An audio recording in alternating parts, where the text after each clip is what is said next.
dukora Bible study yacu dukoresha imfashanyigisho yitwa ubugingo bushya muri Kristo, New Life in Christ. Ikaba ifitemo intambwe zigera kuri 13 z'ubugingo bwa gikristo, akaba ari nayo rero dukoresha muri New Generation. Twahereye tuyikoresha kuva kera muri kaminuza ndetse n'ubu ngubu turayikoresha. Izo ntambwe ko ari 13, intambwe ya mbere ivuga ku bijyanye n'agakiza, salvation, tukigamo agakiza icyo ari cyo n'icyo twakijijwe n'uburyo ushobora kumenya ko ukijijwe. Hanyuma ibyo twiga mu nyigisho ya mbere byose bikaba bikubiye mu cyanditswe kiri muri Befeso ibice 2:8, havuga ngo twakijwe n'ubuntu bwo kwizera, ntibyavuye kuri twe ahubwo n'impano y'Imana, ntibyavuye no ku murimo ngo hatagira umuntu wirarira. Rero icyanditswe gikubiyemo inyigisho y'ingenzi kuri buri ntambwe ni icyanditswe cyo gufata mu mutwe, niyo twita memory verse cyangwa se umurongo wo gufata mu mutwe. Kuri step ya mbere rero umurongo wo gufata mu mutwe ni uwo nguwo, ndatekereza ko abantu bose bawuzi bashobora kuwufata mu mutwe. Niba utarawufata wawufata, kubera ko niwo ukubiyemo mu by'ukuri neza ibijyanye n'uko abantu bakizwa kubw'ubuntu babiheshejwe no kwizera, bitavuye ku mirimo yabo, bitavuye kugira ngo hatagira umuntu irarira, ahubwo babiheshejwe n'uko ari impano y'Imana. Hanyuma step ya kabiri nk'uko muyibona yitwa security cyangwa se assurance of salvation, ibijyanye n'uko agakiza kacu karinzwe, ko umuntu ashobora kwizera yuko kumenya yuko akijijwe, ndetse n'igihe umuntu ashobora kumenya ko agakiza yahawe se gashobora azakomeza akizwe kugeza ryari. Ibyo rero twabigisemo ni isomo rirerire, ariko bifite icyanditswe kiri muri Yohana ibice 10:27 kugeza kwa 28, avuga ngo intama zanjye zumva ijwi ryanjye, nanjye ndazizi kandi zirankurikira, nziha ubugingo buhoraho kandi ntizanimbuka na hato iteka ryose, kandi ntawe uzazivunura mu kuboko kwanjye. Icyo nicyo cyanditswe gikubiyemo ibijyanye na security cyangwa se umutekano w'abizera. Intambwe ya gatatu ijyanye no kunesha ibigeragezo. Twabonyemo ibijyanye n'isi n'umubiri na Satani, uburyo bigerageza umuntu. Hanyuma tuza kubibona ko icyanditswe bahisemo cy'ingenzi mu byanditswe byinshi twize kuri iki ari kiri muri Yohana wa mbere igice cya 1 umurongo wa 3, avuga ngo ariko ntitwatura ibyaha byacu, niyo kwizerwa kandi kiranukira kutubabarira ibyaha no kutwezaho gukiranirwa kose. Step ya 4 ikavuga umwami wa byose, twiga ku bwami bwa Yesu Kristo, the Lordship of Christ. Tubona ko icyanditswe cy'ingenzi kiri muri step ya 4 ni ikiri muri Bagalatiya ibice 2 umurongo wa 20, avuga ngo nabambanywe na Kristo ariko ndiho, n'amaraso ngiriho ahubwo ni Kristo uriho muri iki. Ibyo nkora byose nkiriho mu mubiri bikoreshwa no kwizera umwana w'Imana wankunze akanyitangira. Mu zindi version bavuga ngo bikoreshwa no kwizera ko umwana w'Imana wankunze akanyitangira. Noneho tugera kuri step ya 5 ivuga ku bijyanye no kubaho mu mwuka. Hashize iminsi itari myinshi tuyivuyeho. Icyanditswe kikubiyemo ni kiri mu Bakorinto ba mbere ibice 12 umurongo wa 13, havuga ngo kuko mu mwuka umwe arimo twese twabatirijwe kuba umubiri umwe, naho twaba abayuda cyangwa abagiriki, naho twaba imbata cyangwa umudendezo, kandi twese twujujwe umwuka umwe. Icyo duheruka kwiga mbere yuko dutangira step ya 7 ejo cyavugaga ku bijyanye n'uko Imana ivugana natwe. Twabonye ko Imana ivugana n'abantu bayo binyuze mu byanditswe byera, yandikishije abahanuzi mu bihe bitandukanye. Hanyuma rero abahanuzi barabyandika, noneho kuri ubu ngubu bivuganira natwe mu kanwa k'umwana wayo Yesu Kristo. Hano rero twabonye ko mu byanditswe byera cyanditswe twafashemo, murakibuka mwese, ejo twagisubiyemo, kiri muri Timoteyo 2:3 umurongo wa 16 kugera ku wa 17. Nifuza ko rwose n'ubu ngubu twese twagifata mu mutwe niba tutaragifata. Nanjye ntabwo ndagifata neza, niyo step twahirukagaho.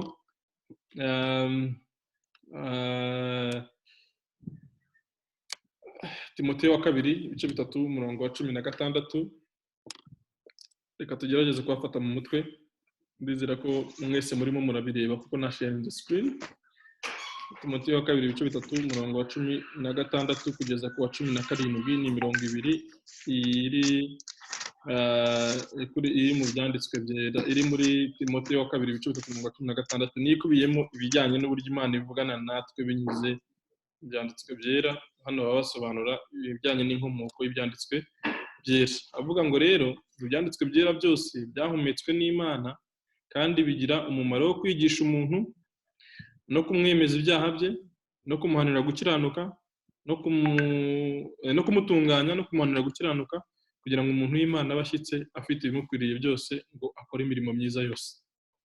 Kugira ngo tubifate mu mutwe turabigabanyamo ibice bibiri, turavuga ibyanditswe byera byose tugize ku mimaro bimara.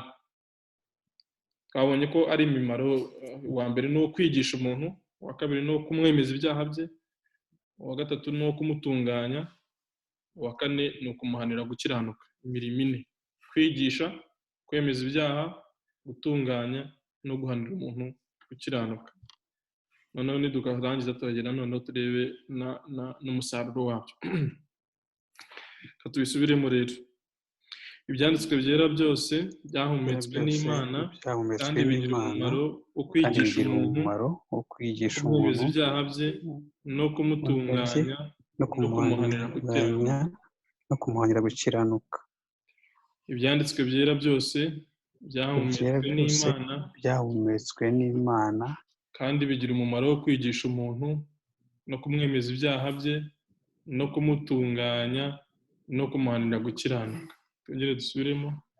Ibyanditswe byera byose byahumetswe n'Imana kandi bigira umumaro wo kwigisha umuntu no kumwemeza ibyaha bye no kumuhanira gukiranuka. Twongere dusubiremo rimwe. Ibyanditswe byera byose byahumetswe n'Imana kandi bigira umumaro wo kwigisha umuntu no kumutunganya no kumuhanira gukiranuka. Ndumva aha ngaho hari twese twahafashe. Mubikoze nkanjye ntimurebeho, turavuga ngo ibyanditswe byera byose byahumetswe n'Imana kandi bigira umumaro wo kwigisha umuntu no kumwemeza ibyaha bye no kumutunganya no kumuhanira gukiranuka.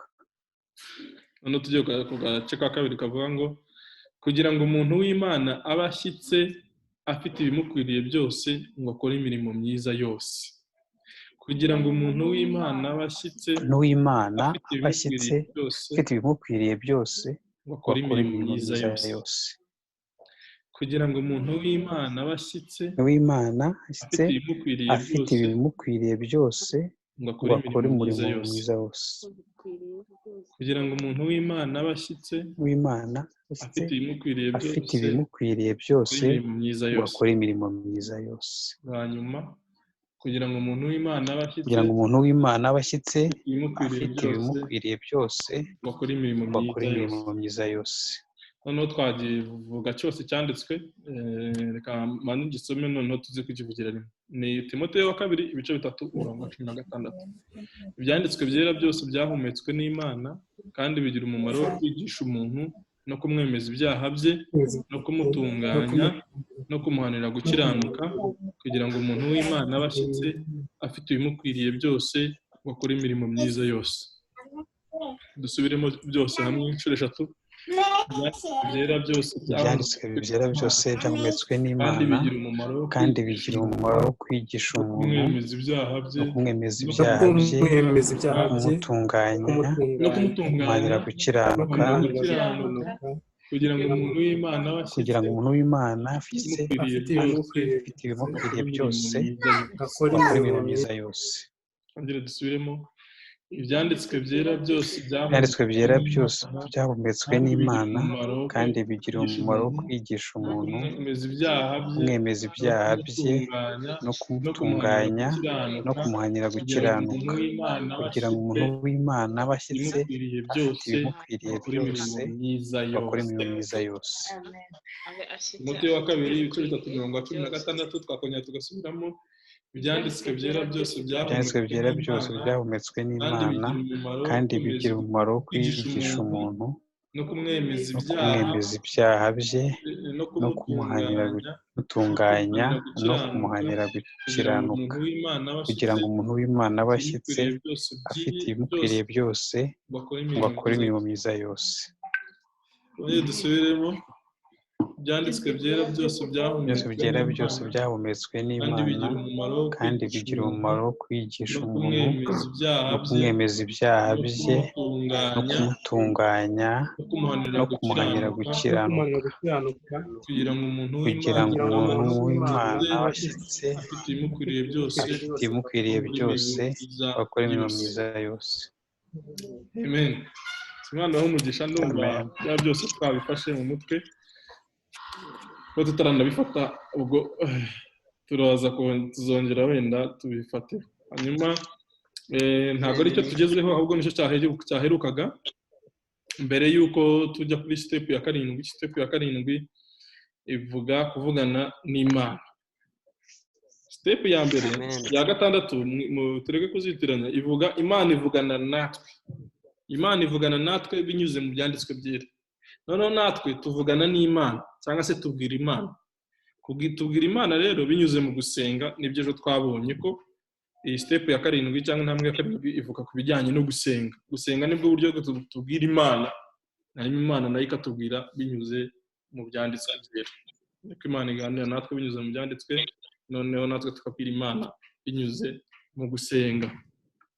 Ntabwo mbizi neza ubwo buryo bwonyine abantu babwiramo Imana, hari n'abandika amabaruwa bakayandikira Imana, ntabwo mbizi, ariko ntabwo ari pratique tubona muri Bibiliya. Ejo rero twarebye twasomye muri Yeremiya ibice 33 ikibazo cyabazaga ngo niki Imana idusezeranya cyangwa yatwemereye. Tubona ko hatubwira ngo ntabazana gutabara nkwereke ibikomeye by'ibyo utamenya. Tubona ko Imana rero idusezeranya kudutabara, icyo twabonye, ariko ikaduha inshingano yo kwitabaza. Ntabwo nzi impamvu kugira ngo Imana idutabare bidusaba ko tuyitabaza kandi bizi ibyo dukeneye, ariko ibyanditswe byo biratubwira ngo ntabaza ndagutabara nkwereke ibikomeye biri hejuru utamenya. Nubwo Imana ibibizi, ariko ishaka cyangwa se dusaba ko twebwe tuyisaba kudutabara kandi mu by'ukuri bizi. Twarabibonye ejo ntabwo tubisubiramo. Twabonye ko muri Matayo 26:41 atubuza gusenga nk'iryarya dusubiramo amagambo menshi. 26:41 batubwira ngo Yesu yabwiraga abigishwa be ngo basenge batagwa mu moshya. Ndimo ndagerageza kuri capturing ibyo twavuze. Iyo nyigisho ejo iri kuri YouTube, umuntu ashaka kuyireba yaza kuyirebaho, ntabwo turi busubiremo. Baravuga ngo musenge kugira ngo mutagwa mu moshya. Twabonye ko gusenga bidufasha kwirinda ibishuko bya Satani.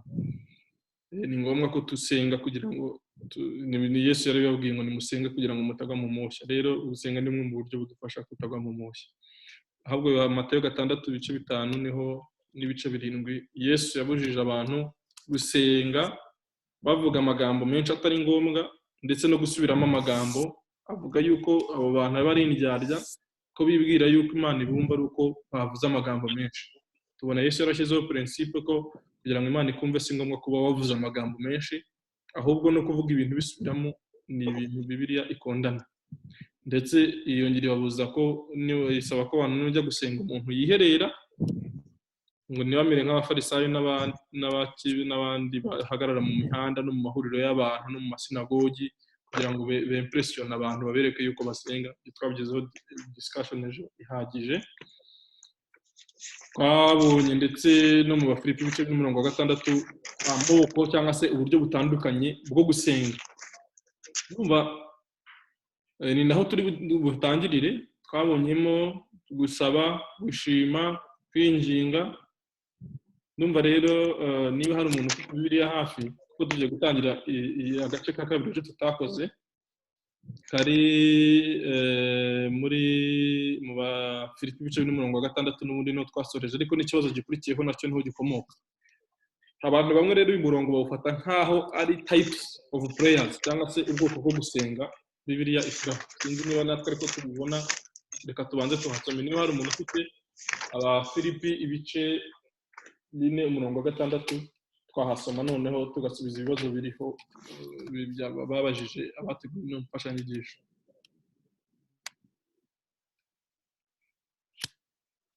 Abantu baje mwese turabakiriye, Imana ibahe umugisha cyane.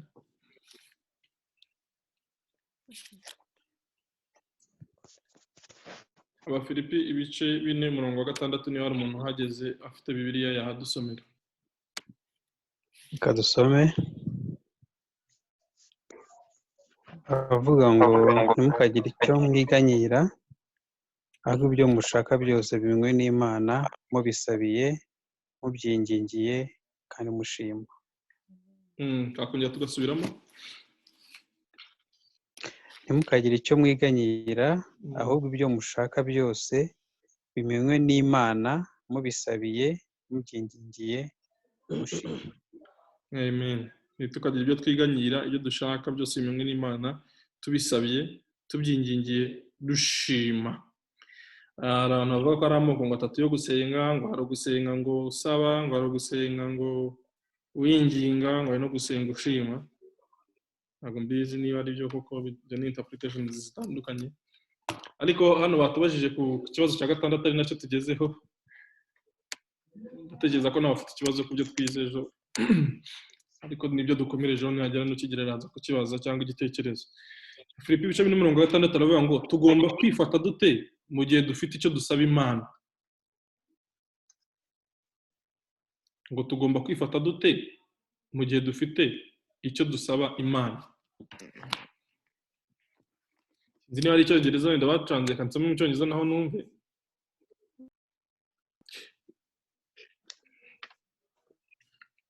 Muri verisiyo y'Icyongereza aravuga ngo according to Philippians 4:6, what should our attitude be when we ask God for something?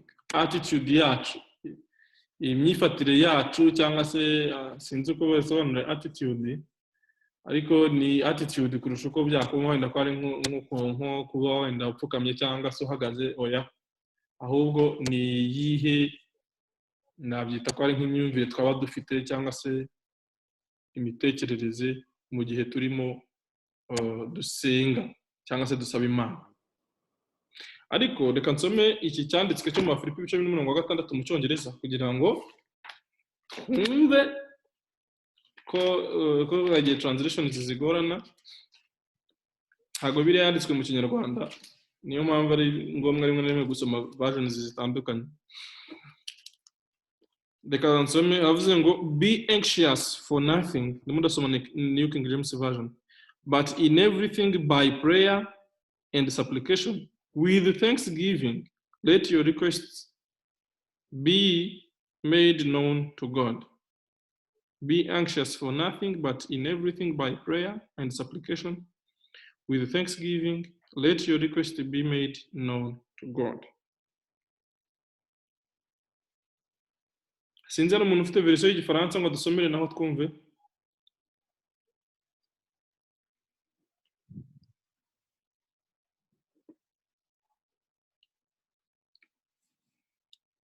Arahari? Batse? Karame. Umuntu asomye wenda mu Cyongereza, mu Gifaransa kitari cyiza biremewe? Biremewe. Desire ariko nadusomera. Afite azi Icyongereza Desire. Igifaransa sorry.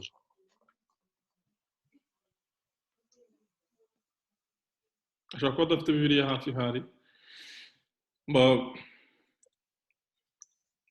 Niba atari ready ntabwo biri bumutware.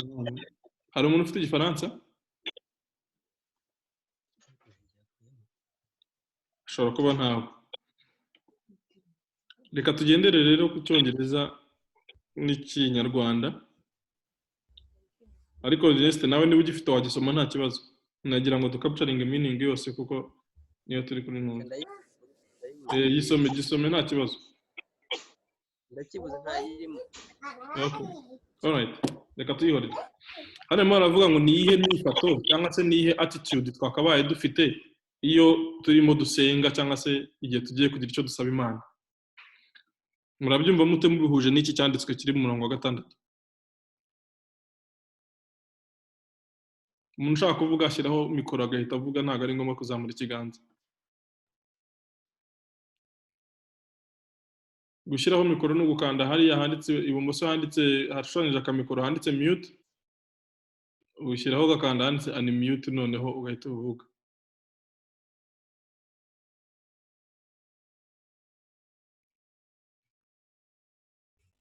nkurikije iki cyanditswe cyo mu Filipi avuga ko nimba tujya gusenga tukagira icyo twiganyira, kutiganyira, ahubwo ibyo dusaba bikamenywa n'Imana, tuyiganiriza nyine mu gihe turimo dusenga.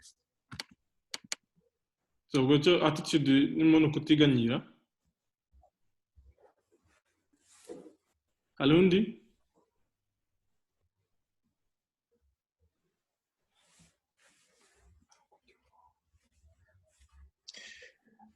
Mwiriwe neza. Mwiriwe King. Mwiriwe.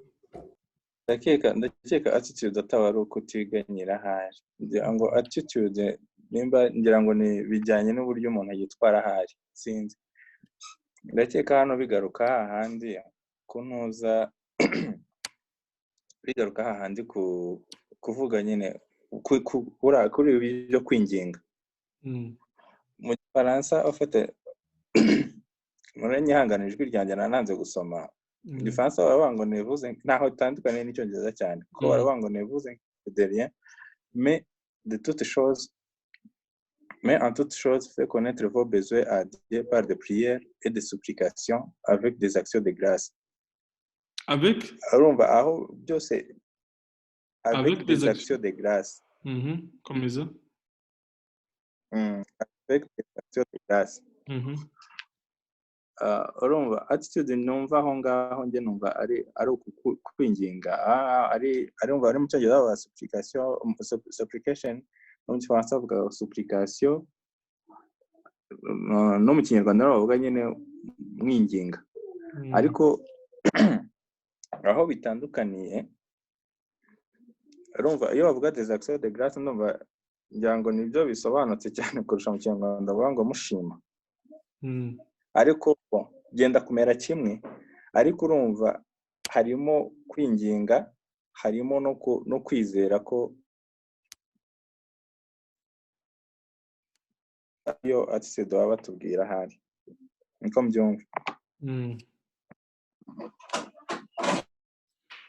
Okay, arundi ufite icyo avugaho? Hano kuri aka gatabo banditseho hasi ngo en fait mu Gifaransa, mu Cyongereza même no mu Gifaransa n'ubushe byenda gusa, basa naho bavuga ngo ntimukagire icyo hagarika umutima, ntimukagire icyo mwiganyira, ahubwo ibyo mushaka byose bimenywe n'Imana, mukoresheje gusenga no kwinginga avec quoi? Avec des actions de grâce, ibintu nk'ibyo ngibyo. Mu Cyongereza with thanksgiving, ariko ushanga thanksgiving iragaruka igakora kuri prayer na supplication. Ni nko kuvuga ngo prayer with thanksgiving and supplication with thanksgiving. Thanksgiving ifite with thanksgiving, no kuvuga ngo yaba mu gusenga hamwe no gushimira. Gusenga ushimira no kwinginga ushimira. Numva byikuruka ku byo ntuze yaravuze kuri kubyo King yaravuze. Avuze ngo when we pray with thanksgiving, we are expressing faith in God for the answer that he will give to our request. Iyo dusenga n'ishimwe, ngo tuba tugaragaza kwizera kwacu, bizeye Imana ko iri buze gusubiza ibyo twasabye. Ndabona hano bateguye inyigisho babonye ko gusenga n'ishimwe nicyo bise attitude, niyo ari inyifato, niba ari iki ko twabifata, niyo nyifato bavuga ko ikwiriye kujyana no gusenga. Bakavuga ngo iyo niyo mpamvu umurongo wa 7 uvuga ko dushobora that is why the verse 7 says we can experience in our heart. Dushobora kugira gute? So mu murongo wa 7 mu Kinyarwanda aravuga ngo hari umuntu ufite ntuze Ikinyarwanda hafi ngo dusomere, gama yongera dusomere umurongo wa 7 nawo. Umurongo wa 7 yabonetse gama. Okay, nbavuga ngo nuko amahoro y'Imana ahebuje rwose ayo umuntu yamenya azarindira imitima yanyu n'ibyo mwibwira muri Kristo Yesu. Ngera usubiremo twumve neza. Ngo nuko amahoro y'Imana ahebuje rwose ayo umuntu yamenya azarindira imitima yanyu n'ibyo mwibwira muri Kristo Yesu. ngo niyo mpamvu umurongo wa 7 uvuga ko dushobora kugira iki mu mitima yacu. Barimo barabaza ngo umurongo wa 7 uvuga ko mu mitima yacu dushobora kugira iki?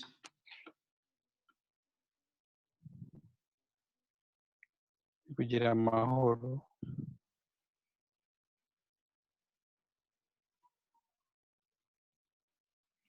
Ndabona ariko nanjye mbibona. Hari undi ubibona ukundi? Basa n'ababyanditse hano ku murongo wa 6 ngo niyo mpamvu umurongo wa 7 uvuga ko dushobora, bashyizeho akarongo, niho twari gusubiza amahoro nk'uko Gama bivuze, amahoro mu mitima yacu mu gihe tumaze gushyira imitwaro yacu mu maboko y'ushobora kudufasha mu bibazo byacu. Tugomba kugira amahoro igihe cyose tumaze gushyira ibibazo byacu mu maboko y'ushobora kudufasha. Ngo bavuga yuko mu cyongereza aho basa naho bitandukanye, yavuga ngo we can experience ubwo ni peace in our hearts. Ngo why? No kubera iyo mpamvu bavuze mu Kinyarwanda ngo leaving our burden in the hands of the one who is completely willing and able to help us is one of the most freeing things we can do. Ubwo umurongo uratubuza guhangayika. Okay. Hari undi muntu ufite ikintu avuga kuri Abafilipi ibice by'umurongo wa 6? Ibyo kwinginga ejo twarabivuzemo no gusaba n'ibiki. Cyeka nari umuntu ushaka kugira ikindi kintu avuga kuri Abafilipi ibice by'umurongo wa 6 nawe yadusharinga. Niba hari ikintu yumva wenda yatungura. Yes Pamela.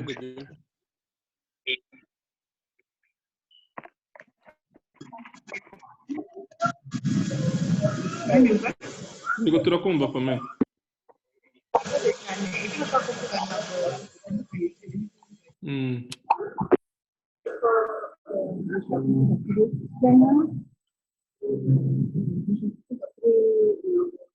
Ntabwo turimo tukumva neza. Umurongo wa 6.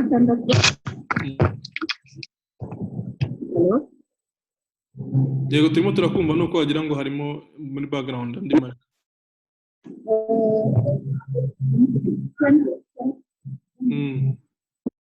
Nashaka kuvuga kuri umurongo wa 6 bongeye kuvuga mu Cyongereza n'ibyo cy'imiganira ahubwo ibyo mushaka byose mu bisaba Imana. Icyo nshaka kuvuga ni ko kenshi iyo dusenga igihe tuvuga ibintu atari ibyo dushaka ariko mu donc amagambo ibintu turimo kuvuga ni ibyo dushaka ariko ijambo yakuvuga ko twakira ibyo dushaka. I want to be ntabwo turimo indwara ahubwo kugira amahoro, ubuzima bwiza, kwakira amagambo asobanura ibyo dushaka apana ibyo tudashaka. Ntekereza ko iyo ari nayo ibindi bintu yavuze kujyanye na attitude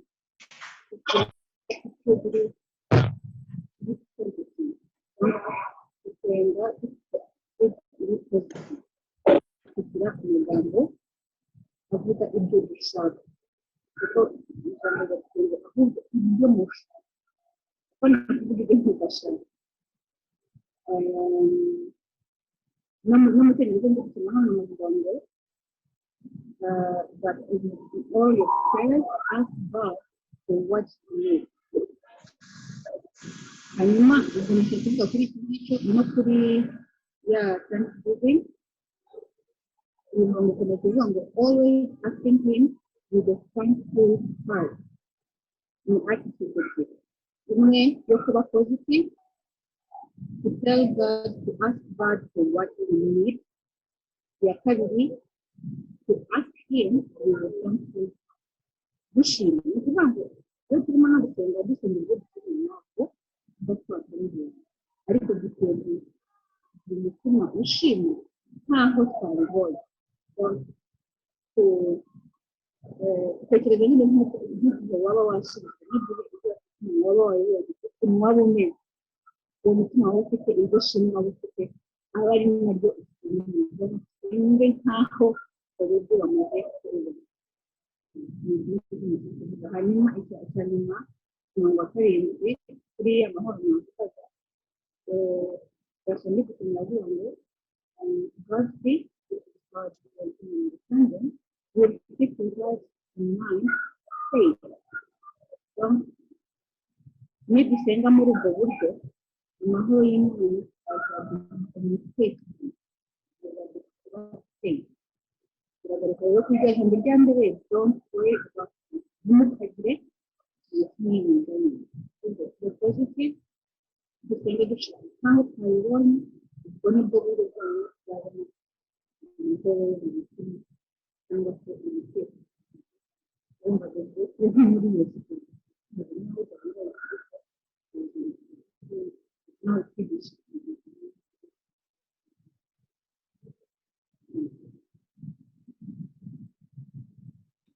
Okay. Kamera arakoze, nagerageje kumvamo bike ariko ntabwo amajwi ye ntabwo yavugikaga neza, ariko nashyizemo volume nyinshi kugira ngo mwumve. Tekereza cyavuga kirumvikana, ari kuba positive, ari no gusenga dushima nyine nkaho twabibonye, noneho kugira ngo amahoro y'Imana nyine nayo aze abe mu mitima yacu. Hari undi muntu ushaka kugira icyo avuga kuri iki cyanditswe kiri mu Filipi ibice 6? nanjye nashaka ahubwo kubaza icyo nashaka kubaza Ernest abanze n'abanyarwanda bari babanje. icyo nashaka kubaza, twagiye twigishwa gusenga mu buryo ugasanga umuntu akwigishije gusenga mu buryo yikuriye mu mutwe, cyangwa se interpretation yakoze ariko utazi neza ko ishingiye kuri Bibiliya.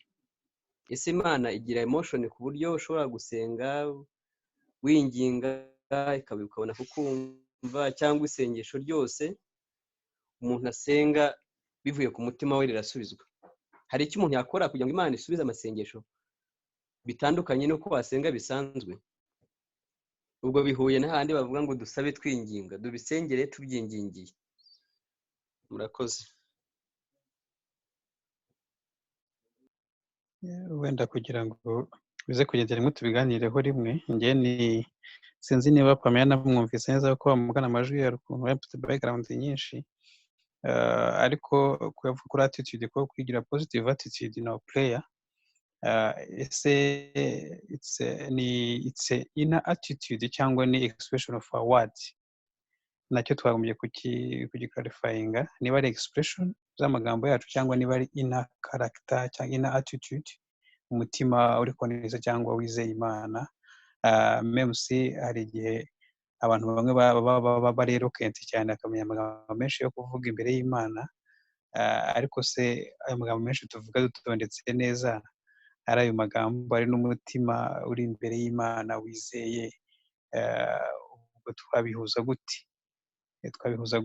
Ubwo turava wenda y'umutima wa Hana, turebe ni ndose ndashaka kumenya icyo Pamela ashaka kuvuga kuri positive attitude na expression na ina personality cyangwa ina position imbere y'Imana.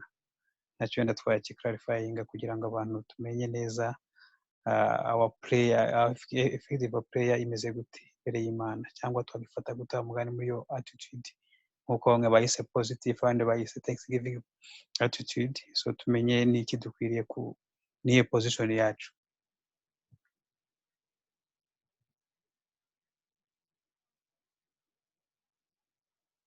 Abantu bose bari furi gutanga ibitekerezo kuri iki ngiki. Ernest icyo yabaje ati se Imana igira amarangamutima ku buryo ushobora gusenga, wowe wasenga ntuyibwire amagambo meza ngo uyigushe neza, uyiguyaguye ntibe yagusubiza, undi we yaza yakwinginga wenda ibyo ashaka Imana ikabimuha. Muke ibyo ngibyo uburyo duplayinga n'uburyo dusenga n'uburyo twihendahenda Imana, mu by'ukuri byaba bigira ingaruka cyangwa se itandukaniro mu misengere yacu. Numva aricyo Ernest yabajije. Noneho rero Ngama we yavugaga kuri attitude, niba iri ina cyangwa se ari attitude yo kuvuga ngo tugomba kuba conscious y'ibyo turimo tuvuga, cyangwa ni umutima. Pamela ashaka kuvuga, ariko rero amajwi ye ntabwo arimo yumvikana neza. Sinzi niba hari ukuntu yavuga cyane cyangwa se akongeramo volume. Birasaba gutega amatwi wegereye computer yawe cyane, sino araza kwandika muri commentaire. umwanya ni uwo. njye yayamennye neza neza.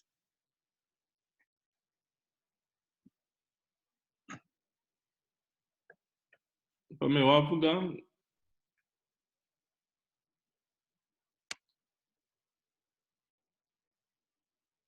cyangwa araza kwandika muri commentaire. Hari undi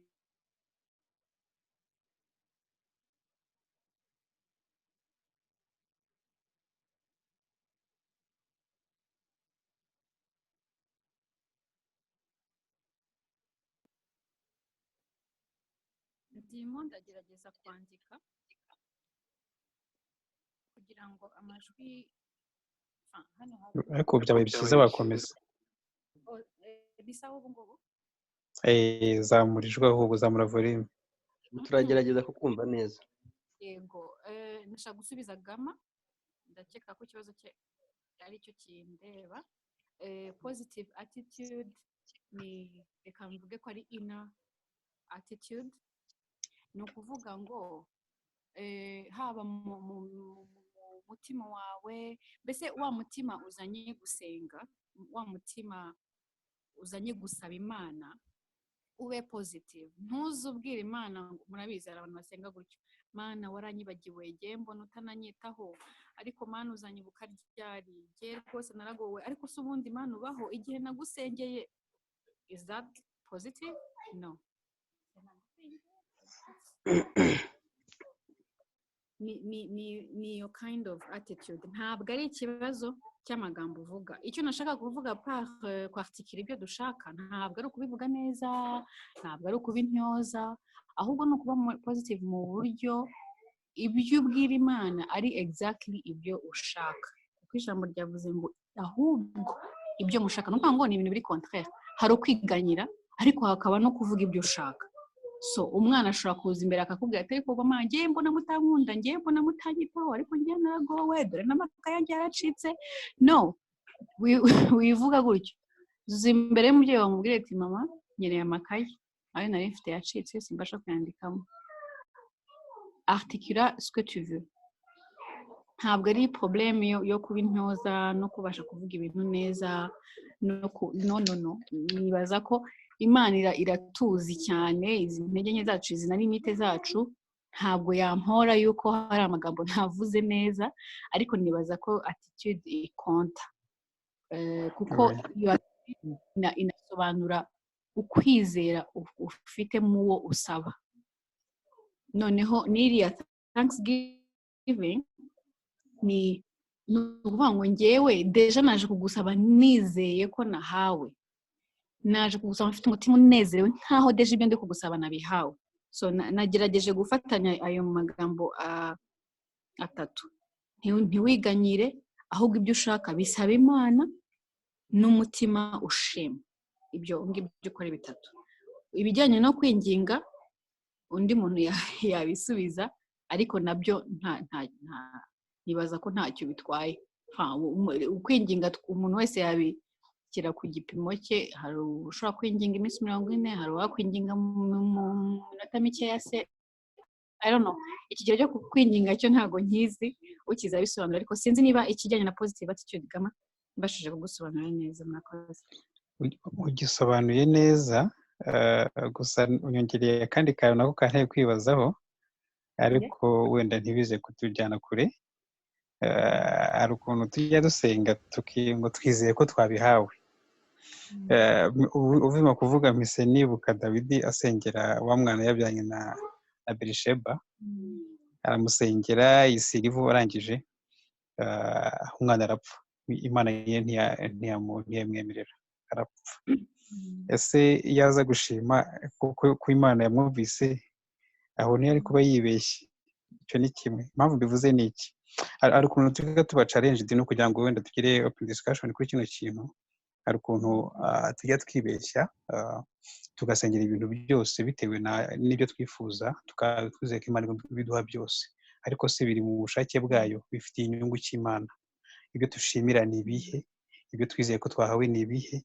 Ese bifite umumaro ki? Ubwo wenda mbajyanye kure, ariko icyo nshaka kuvuga ni icyo ngicyo. Niba twizeye ko Imana itwumva kandi twizeye kwisubiza, ariko se ibyo dusabira byose koko nibyo biri mu gushaka kwayo birabidusubiza koko cyangwa ibyo dukeneye kuko ari ituze nk'uko babivugaga ko nako nshaka kongeraho kugira ngo twese tubitekerezeho. bona munyemereye na bisubizaho umwanya mutoya.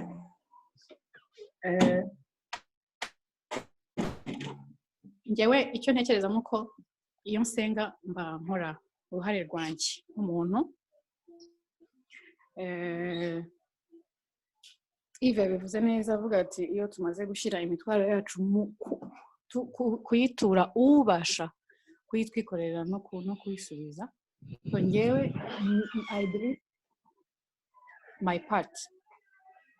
Hanyuma no kuba ntazi niba wenda bizagenda uko nabisabye cyangwa nabishimiye cyangwa bitazagenda uko, ku giti cyanjye numva iyo ngiyo atari responsibility yanjye.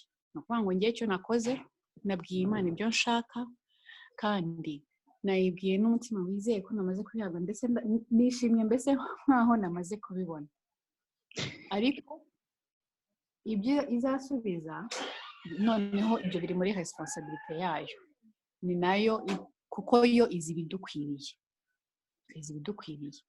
Noneho icyo navuga ni uko iri a thanksgiving heart, iri a thankful heart, nkwiye no kuyikomeza no mu gihe cy'ibisubizo, biba byiza cyangwa bibi. Uriko ndatekereza ko nishaka kuvuga ngo iyo Mana turayiringiye kandi twiriye kubasha no kudukiza, ariko itanadukijije ni hahandi. Ni ukuvuga ngo twebwe turagerageza kubuilding relationship yacu n'Imana, turagerageza kubuildinga kwizera, mbese kwikomeza mu Mana. Ibikurikira resulta zize nyuma yaho ntabwo ari ibyacu, ahubwo icyacu ni ukugumana iriya attitude yo kwizera. None se itabiguhaye uriya mwana yasengeye agapfa, wayivaho, wayireka, wayirakarira, wavuga ngo Imana ntiyumva? No, njyewe numva umuntu yakora uruhare rwe hanyuma Imana igakora ibyayo, ariko wowe ukagumana wa mutima ushima na nyuma yo gusenga, biba positive biba negative, biba ibyo wabonye biba ibyo utabonye, wowe wakoze uruhare rwawe, yasigaye Imana nayo irakora ibyayo. Nibaza ko ariyo attitude dukwiye no gukomeza kugira, sino ntabwo ibintu byose tubona dushaka ariko tubibona, ariko attitude nibaza ko ari ikonta kurusha ibindi byose. Murakoze. Pamela urakoze cyane. Nagira ngo mbanze nsome commentaire hirya. Raisa yavuze ngo positive attitude numva hano ari ugusenga wizeye ko Imana ibwira gukunda kandi izi icyiza kuri wowe kandi witeguye kwakira igisubizo iguha. Yesu nawe yarasabaga yarangiza akavuga ngo bibe uko ushaka. Murakoze cyane. Ernest yashatse gutanga igitekerezo, nawe twamu mwanya. Icyo navuga ntago nahakana ibyo bagenzi banjye bavuga nibyo, ahubwo nako nashaka kongeraho gusa. Njye numva ko positive attitude ni kwa kundi ubwira Imana ikiri ku mutima wawe cyose, kuko numva hari wegeze kwandika ari Rick Warren, yaravuze ngo nujya imbere y'Imana ugende ntutayihisha, wibwire ikiri ku mutima wawe. Hari igihe ushobora kujya imbere y'Imana ukayibwira Imana rwose urakoze, ndanezerewe imbere, kandi warashize mu mutima. Ni byiza ugende uyibwire, niba unayirakariye ubwite rwose Mana, ibi ngibi ntabwo rwose binshimishije, ariko ndagusaba nkomeze. Ye numva ariko umuntu yabivugamo. Ariko hari ukuntu dushobora kugenda twabanyedini, ukagenda wajya imbere y'Imana ugasaba ibyo kurya kandi ukeneye imyambaro. Icyo gihe ntabwo uba ugiye usitikinga ku kintu kikubabaje, ku kintu ukeneye, ariko ikintu kiri positive ni uko ubwira Imana uko umeze mu mutima wawe imbere. Numva aricyo nashaka kongera.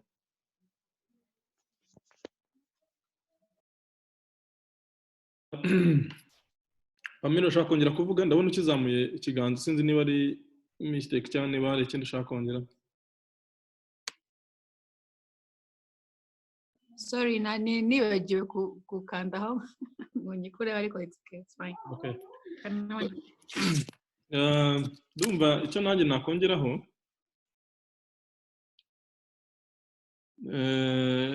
icyo Ernest yari yabajije mbere nyine yavuze ngo mbese Imana igira amarangamutima. Twebwe Imana dusenga yo muri Bibiliya biri clear ko Imana yacu igira amarangamutima. Is an emotional God. Ni Imana igira amarangamutima. Ntabwo ari nk'Imana abandi bantu bavuga abayisilamu n'abandi itagira amarangamutima, itishima, ngo irakare, ngo ibabare, bakumva ko ari ikintu kiri aho ngaho cy'ikimonima.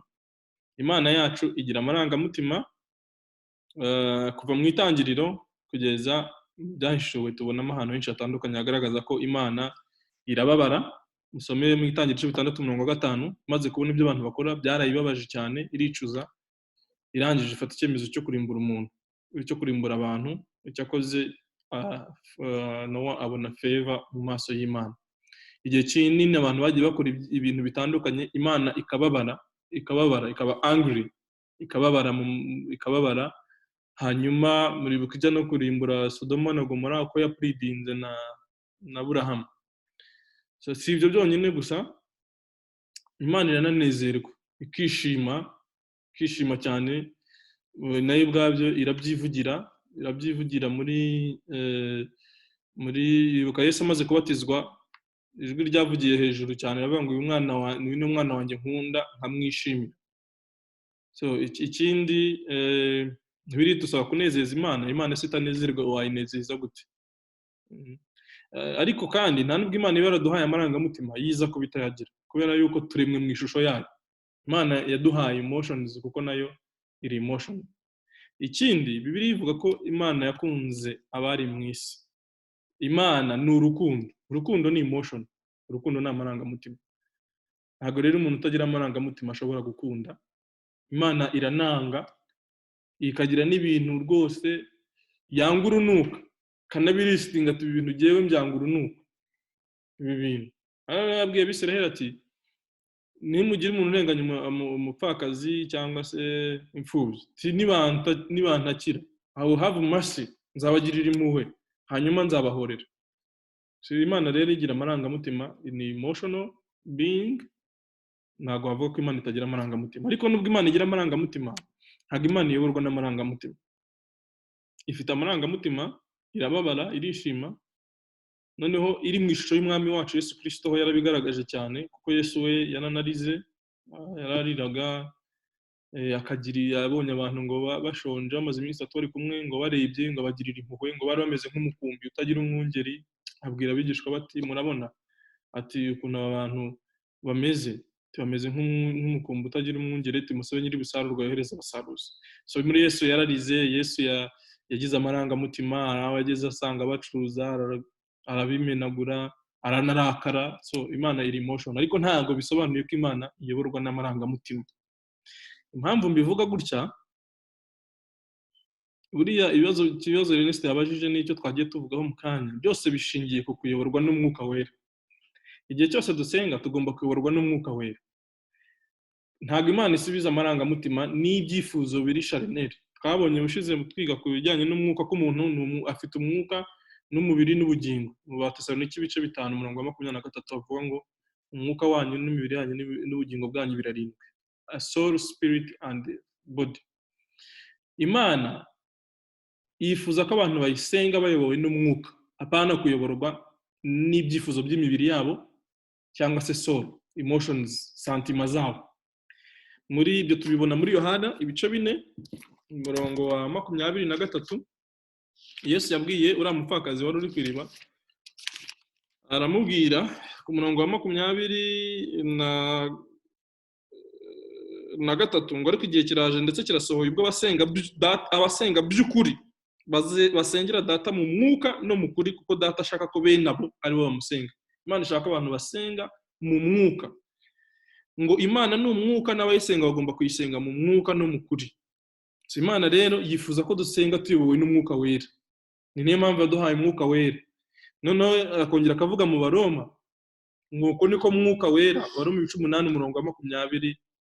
8:26, umwuka niko adufasha mu ntege nke zacu uko tutazi uko dukwiriye gusenga, ngo ariko umwuka wera asabira abera bose nk'uko data ashaka, kuko umwuka azi ibyo data ashaka. Niyo mpamvu gusenga amasengesho atari mu mwuka turavunika cyane, rimwe na rimwe tugasenga n'ibintu bitanakwiriye no kuba dusenga. Umugore wanjye arambwiye ngo ntabwo ariko havuga, reka tuhasome. Abaroma 18:26 avuga ngo uko niko n'umwuka dufasha mu ntege nke zacu, si byose sheri, kuko tutazi uko dukwiriye gusenga, ariko umwuka ubwe niwe udusabira aniha iminiho itavugwa, kandi irondora imitima izi ibyo umwuka atekereza, kuko umwuka asabira abera nk'uko Imana ishaka. So nibyo rero bavugaga yuko Imana ya designinze ko abantu basenga bayobowe n'umwuka wera. Iyo batabikoze mu mwuka rero niho haza ibibazo byinshi. Ushobora kwinginga Imana ukayititiriza usaba ibintu bitari no mu nyungu zawe, kubera ko wayititirije ikabiguha kandi bikakubera ikibazo gikomeye n'ibyago bikomeye.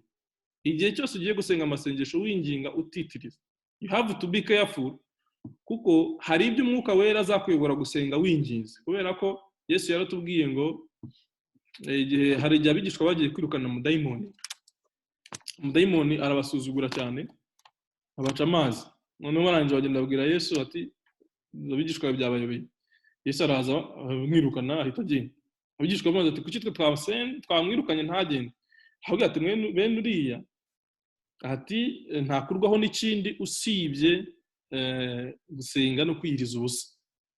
Hari ibintu rero tubona ko n'abigishwa Pawulo bajya kumutoranya no kumutumana bari basenze biyirije ubusa. Hari igihe umwuka wera ashobora kugusaba kukuyobora ko usenga wiyirije ubusa, cyangwa se ko winginga ugatitiriza. Ushobora gusengera umuntu ngo akizwe bikagufata n'imyaka 5, ushobora gusengera ikintu runaka bitewe wenda n'uburyo mu buryo buri spirituelle kiboshye, simfite amagambo numva nabisobanura, ariko niko mbitekereza yuko ushobora gusengera ikintu kigafata igihe kinini kikagusaba kwinginga no gukutiriza n'ibintu by'imikino kubishyira hasi, ukavuga ati iyi ngiyi ni fight iri spiritual ngomba kurwana. Ariko ibyo bintu ugomba kubikora kubera ko uhamanya n'umwuka wera, ko wumva kuko ari byo bikwiriye. Icyo gihe nunabikora umwuka wera azagufasha na ya miniho ushobora kuyisenga ukaniha ukarira, ariko kubera ko uyobowe n'umwuka wera utari musengera ibintu bya kamere. Impamvu navuze ngo ushobora gusengera ibintu Imana ikabiguha nuko ibintu byose Imana yemeye ntabwo bisobanuye ko biri mu bushake bwayo. No. Abisiraheli bashimitse bashaka umwami, banga kuyoborwa n'umuhanuzi. Irangije byari binyuranye n'ubushake bw'Imana. Muribuka ko Samuel yababwiye ati ariko se ninde muntu wagira ikintu anshinja ko maranye imyaka 40 ndi kumwe namwe, ninde nariganyije? Imana iramubwira ati rwose Abisiraheli bareke, ntabwo ari wowe banze ahubwo ninjye banze. Ariko nubwo Imana itari ihamanyije n'icyifuzo cyabo, mwibuke yuko umwami yamubahaye, arangije n'abategeka bamwe bahinduka abagaragu be, abayaya be, kandi ubundi Imana yabayoboraga binyuze mu mucamanza, abantu bari free bishyira mu bubata bumeze nk'ubwandi mahanga. Iyi systeme y'ubwami ijyaho ari Imana ibafashije, ari Sawuli ni Imana yamutoranyije, ari Dawidi ni Imana yamutoranyije, abamukurikiye bagiye bajyaho mu bihe bitandukanye, ariko systeme y'ubwami y'umuntu umwe abo umwami akayobora abandi akabategeka mu Bisiraheli ntabwo ari byo byari perfect will of God. So ushobora rero gusengera ikintu ugatitiriza mu buryo ejo King yatubwiye bwa wa mupfakazi wari ufite umucamanza uri wicked, umucamanza mubi cyane w'umugome, akajya amutitiriza buri munsi buri gitondo akamubuza amahoro kugeza aho amuhaye icyo yasabaga. Aravuga ngo niba umucamanza mubi uri evil ashobora gukora ibyo, mbese Imana izirengagiza intore zayo azitakambira ku manywa na nijoro? Nuvuga ngo ushobora gutakambira Imana ukayititiriza rwose ukarira ukikurunga ukamera nk'Abisiraheli, noneho ubundi warangiza ibyo usabye ahubwo ukazabona yuko mu by'ukuri bitari right. Yewe mu by'ukuri kuri experience yanjye ndimo nsengera ikintu ninjiriza ntutiriza ngomba kumeka ngashoboka ibyo bintu kuko bihabanya n'ibyo Imana ishaka. Pamela yongeye hakana avuga ngo tugomba gusenga mu mwuka no mu kuri. Ni byiza gusenga tuyobowe n'umwuka wera, ariko kandi turi no muri limite z'ijambo ry'Imana, kuko ijambo ry'Imana riri clear ku byo Imana ishaka. Ntabwo ushobora gusengera umuntu ngo apfe, ntabwo ushobora gusengera umwanzi wawe ngo abigenda gute, umuntu kubera yuko Bibiliya yashyizeho guidelines, ugomba gusenga uri mu murongo w'ijambo ry'Imana kandi uyobowe n'umwuka wera. Nicyo navugaga. Ariko kuba wakwinginga nibyo, ariko ugomba kubikora uyobowe n'umwuka wera. Hari ibintu byinshi rwose muri Bibiliya Imana yagiye yemera. Muribuka Mose, Imana yaramubwiye ngo nagenda abwire urutare rurekura amazi, arangije aho kurubwira aragenda kubitaho inkoni inshuro ebyiri. so igisubizo yarakibonye, mwarabibonye ko amazi yaraje nubwo atarabikoze nk'uko Imana ishaka, ariko Imana yarabyemeye, yarabiremeye, igitare kiraza, ariko byamuviriyemo urupfu, byatumye atagera Kanani. Imana yambwiye ngo kubera ko utagaragaje kwera kwanjye mu mariba y'i Meriba, arangije we na Aroni barapfa batageze i Kanani. Muribuka Hezekiya yari agiye gupfa, igihe cye cyo kubaho kirangiye, arangije asaba Imana yinginga arira. Imana nyine kubera ayo marangamutima no gutitiriza kwiwe irabimusubiza, imwongereraho iyindi minsi, ariko biravuga ngo mu minsi yose yongeyeho nta kintu na kimwe igeze yimaramo muri iyi si. Ahubwo ikintu kibabaje nimusoma mu mateka y'Abisiraheli, umwana yabyaye muri iyo myaka niyo waje kuba umwami, yabaye umwami uri wicked kurusha abandi bami bose bari bariho mu Bisiraheli, babayeho muri Isiraheli.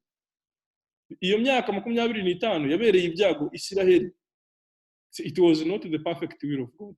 Niyo mpamvu rero tugomba gusenga, hari ibintu byose Imana yemeye ariko biba bibi. Rero kwinginga nibyo, ariko kuba uri partner w'Umwuka Wera, kubera ko Umwuka Wera amuvinga ngo ashobora kubera ngo sengera ubuhinde iminsi 10 ujye urara hasi wikurure wigire gute, sawa, Umwuka Wera agapatinaringa nawe, ariko ushobora no kugenda ukavuga uti jewe ndashaka visa yo kujya muri Amerika, kandi wenda atari ubushatse bw'Imana, my friend, ugatitiriza ugakutura ukajya muri babandi bazi kwiguyaguya bakagufasha, ukavuga uti jewe nutabikora ndanapfa. Hari igihe Imana ishobora no kubiguha, kandi ushobora kubibona rwose, usibye ko hari igihe itabiguha bitewe n'uko yabihisemo. Imana iri sovereign, ariko ishobora no kubiguha, ariko bikazaguhindukira isomo rikomeye mu buzima bwawe. Sorry navuze byinshi, ariko nicyo jewe numvaga nasubiza ku bijyanye no kwinginga no gutitiriza. Nagira ngo nsome comments hirya gatoya mbere yuko abandi bavuga. Joseline yanditse ati iyo dusenga dusaba twizeye koko Imana aribyo idusaba ko tugira kwizera, ariko twibuke ko iyo dusaba ishaka ko muri uko kwizera hagomba kubamo no kwemera ubushake bwayo. Rero ubwo bushake bw'Imana nibwo tuyiharira tukareka gukora ibyayo. Kandi mu isengesho yigishije intumwa ze yabitwigishije avuga ngo data twese uri mu ijuru, izina ryawe ryubahwe, ibyo ushaka bibeho. Rero tugomba kujyana umutima imbere y'Imana udafite uburyarya, kandi ukabwira Imana uko wiyumva cyangwa icyo ushaka. Rita yanditse ngo numva ku bijyanye na positive attitude hari basizi twakwifashisha Matayo 6:33, Shabwami bw'Imana no gucyanuka kwayo n'ibindi, yavuze n'Abaroma 5:21 na Zaburi 25:7. Nyuma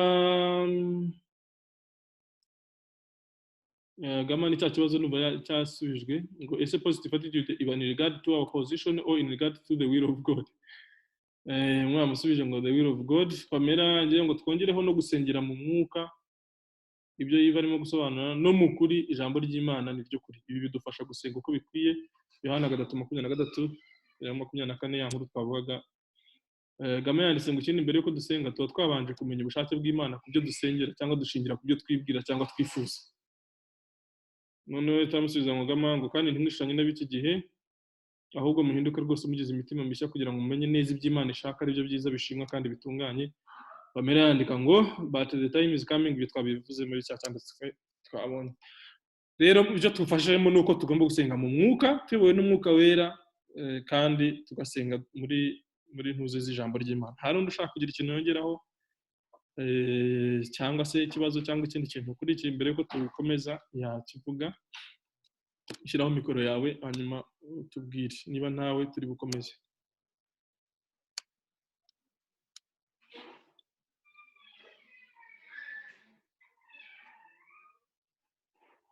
Men, ndabona ntawe.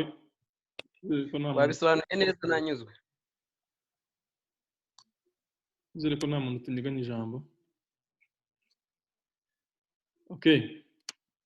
Umuntu wumva twagiye twatandukiriye tukaba turimo turavuga ibintu batemerana batubwire, kugira ngo twese tutayobera hamwe turi abantu 13.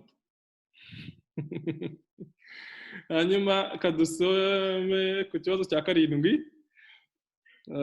Kiravuga ngo gusenga ubudasiba. Hagira umuntu udusomera, Gama niba gifite Bible yadusomera Abatesalonike ba mbere 5:17.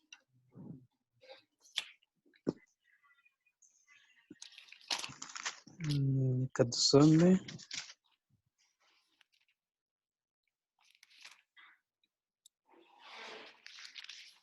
Abatesalonike ba mbere 5:17. reka tuhasome.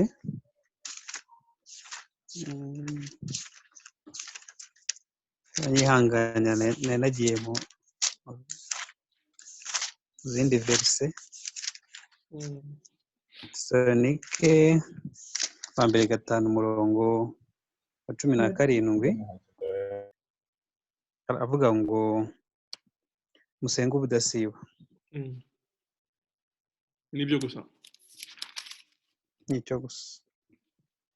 Twagisubiramo ndumva.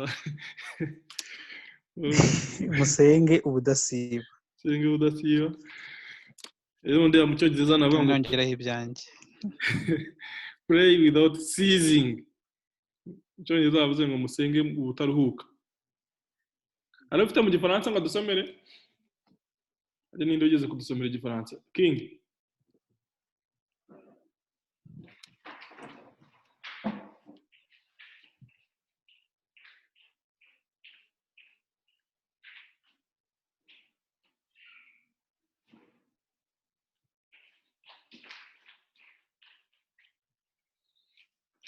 Nzagura biriya igifaransa tu ndabona twibona bigorana. Ni ibice bingahe? Bakusana cyo mbere 5:17. Shaka bavana nka prier sans cesse ibintu nk'ibyo. 5:17.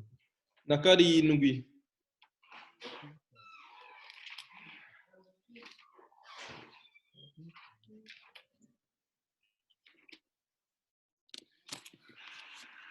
Ya turimo kuhareba amasomero amplified version umva ko bivuga be unceasing in prayer, unceasing in prayer, praying perseveringly.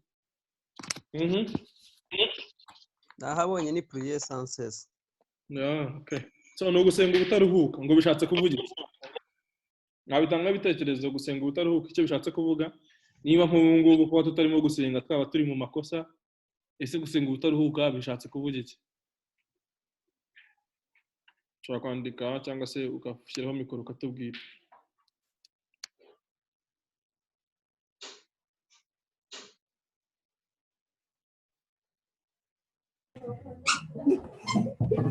Nkurikije umunoza, nkurikije muri hari Bibiliya ifite amakomantere bo bavuga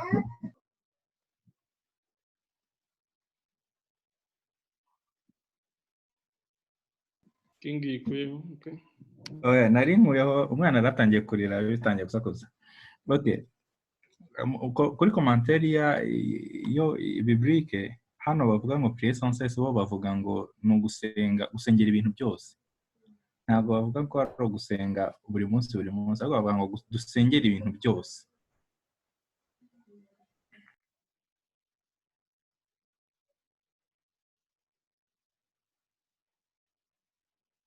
Turatsindemeranye na King niba umpaye umwanya.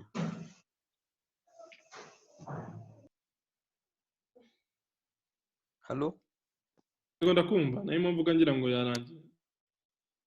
Ndemeranye nawe rwose kuri iyo ntuza statement akoze nyuma, kuko ushobora kuvuga ngo ni prier sans cesse ugasenga ukazashiduka nta mutwaro ugifite wo gusenga. Ubundi ukwiriye gusenga ufite umutwaro imbere yawe. Rero iyo usengeye ibintu byose icyo kintu avuze nicyo gihinduka umutwaro. Iyo rero usenga nta mutwaro ushobora no gushiduka usa naho jokinga n'Imana. Usenga nta mutwaro ufite, ntago numva ko byaba byiza cyane. Numva byaba byiza mu gihe usenga hari umutwaro ufite imbere y'Imana. Niba ari ikintu kije imbere yawe ukagisengera, nicyo gihinduka umutwaro. Ariko mu gihe ubona ko nta mutwaro uhari, sinzi ko iyo masengesho yaba ari amasengesho y'ukuri. Mbere ko tujambo Ben, iyo dusomye Bibiliya kugira ngo ndashaka ko tuva mu marangamutima yacu tukajya muri byanditswe. Bavuze ngo gusenga ubudasiba, wakuye ngo usengere ibintu byose. Bihuza gute no gusengera ibintu byose? Ni nta logical sequence ndimo numvamo, kireka niba hari ikindi cyanditswe kivuga ko gusenga ubudasiba ari ugusengera ibintu byose. Nshaka kuba ndi wrong, nicyo ntekereza gusa twumve Ben. Ubu byasaba kujya gusobanura ijambo ubudasiba bisobanuye iki ubundi? Ahandi banditse ngo ubutaruhuka, unceasingly. To cease ni ukurekeraho. unceasing ni ukutarekera continually. Tumva ari ibintu byumvikana, ahubwo wenda ni uko gusa ntari nyuzwe n'iyo commentaire, ariko sinzi abandi ko mutekereza. Ben yasabye ijambo. Ya murakoze, Yesu ashimwe. Amen. amen. Amen. Bibiliya igisobanuro wenda ku buryo bugufi ni uko bivuga kudahagarika gusenga. Nkurikije Bibiliya y'Icyongereza version yitwa New Living Translation ivuga ngo never stop praying. Kandi kudahagarika gusenga cyangwa se gusenga ubudasiba ntabwo tujya imbere y'Imana ari uko dufite imitwaro gusa, dufite ibituremereye. Nk'uko twatangiye tuvuga ku bijyanye no gusenga, hari uburyo butandukanye bwo gusenga. Rero biranakwiye ko tujya imbere y'Imana tuyishima, birakwiye ko tujya imbere y'Imana tuyisingiza ibyo yageze. Burya abanyarwanda iyo babivuga neza bati mwami nyir'ijuru, ni uko umwami igihe cyose yanyurwaga cyangwa se anyurwa no kumenya ko afite abayoboye, abatwaye, ababereye umwami. Natwe rero tugiye imbere y'Imana yacu tuyishima, tuyisingiza, tuvuga ibyiza yakoze, nabyo rwose ntabwo ari ngombwa ko turindira ko tuzagira ibyago ngo tuyijye imbere, kuko twasanga twarumye, twarashize imbaraga, tutagifite umutima unyurwa n'ushima. Ndetse noneho tugasubira hahandi ho gusenga twiganyira, tugatwara noneho ya attitude yuko tujyayo dufite amaganya, tuyitonganya ngo Mana ubu ngubu buri hehe. Ariko iyo duhora imbere y'Imana udasiba, tuyisingiza, tuyishima, tuyiramya, bituma attitude yacu ikomeza kuba nziza no kugirana ubusabane n'Imana.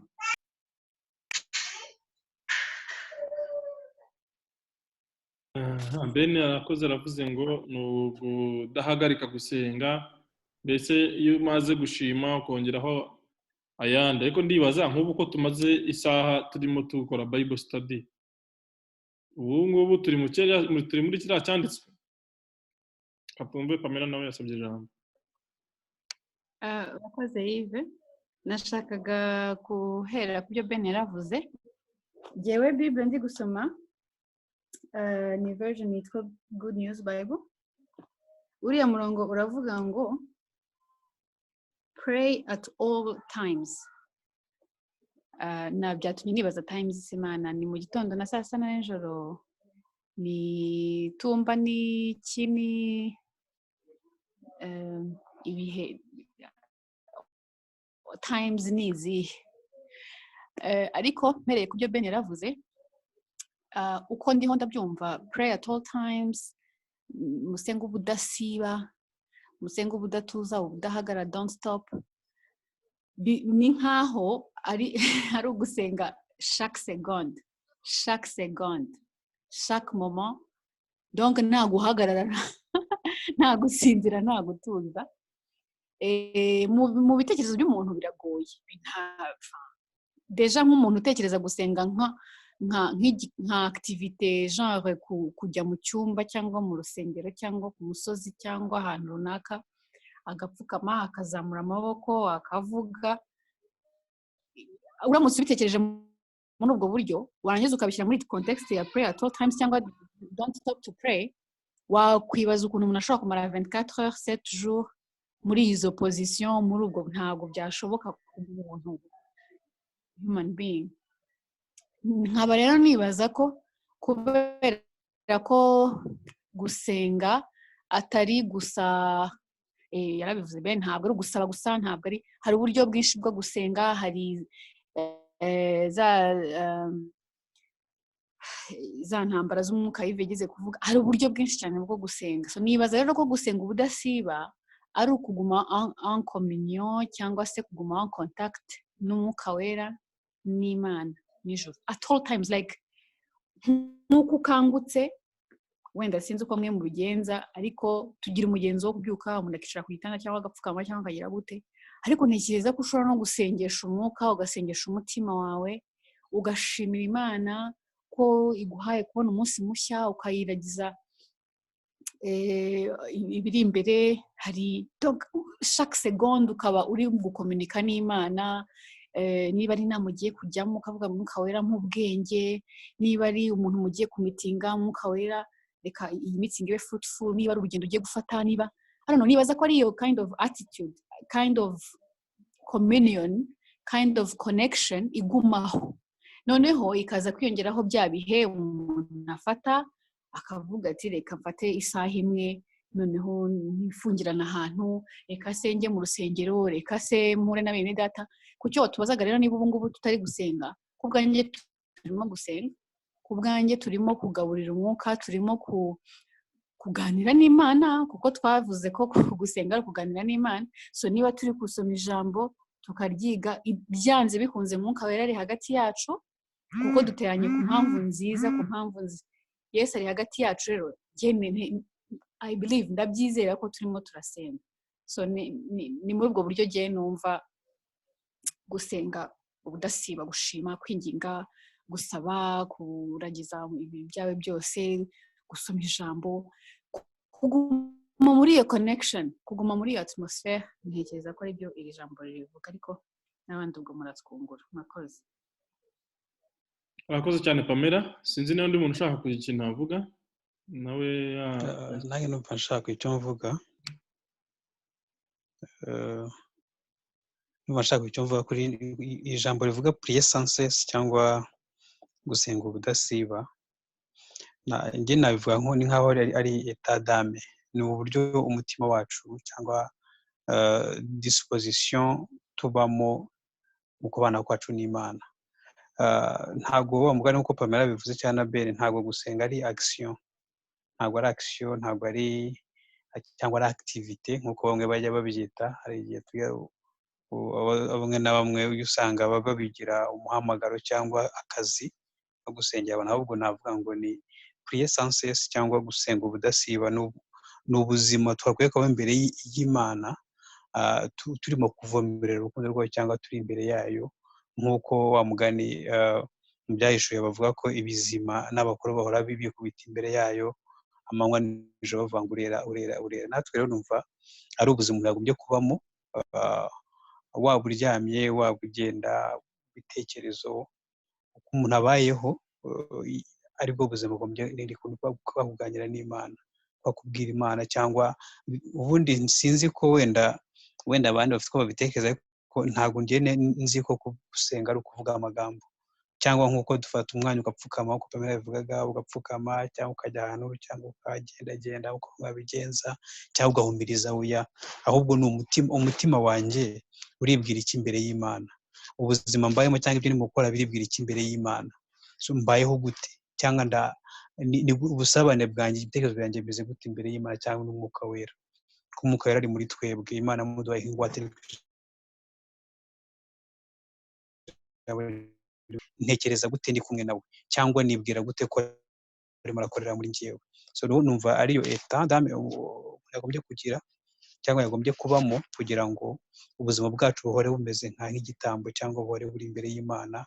Ibyo dukora byose byiza ko gusenga bitambuza gukora icyo ngomba gukora, bitambuza kugenda n'umutwe, bitambuza kwitwara, niba ndi mu ndakora imashini bitambuza kuyikora, niba nsasa, niba nicaye.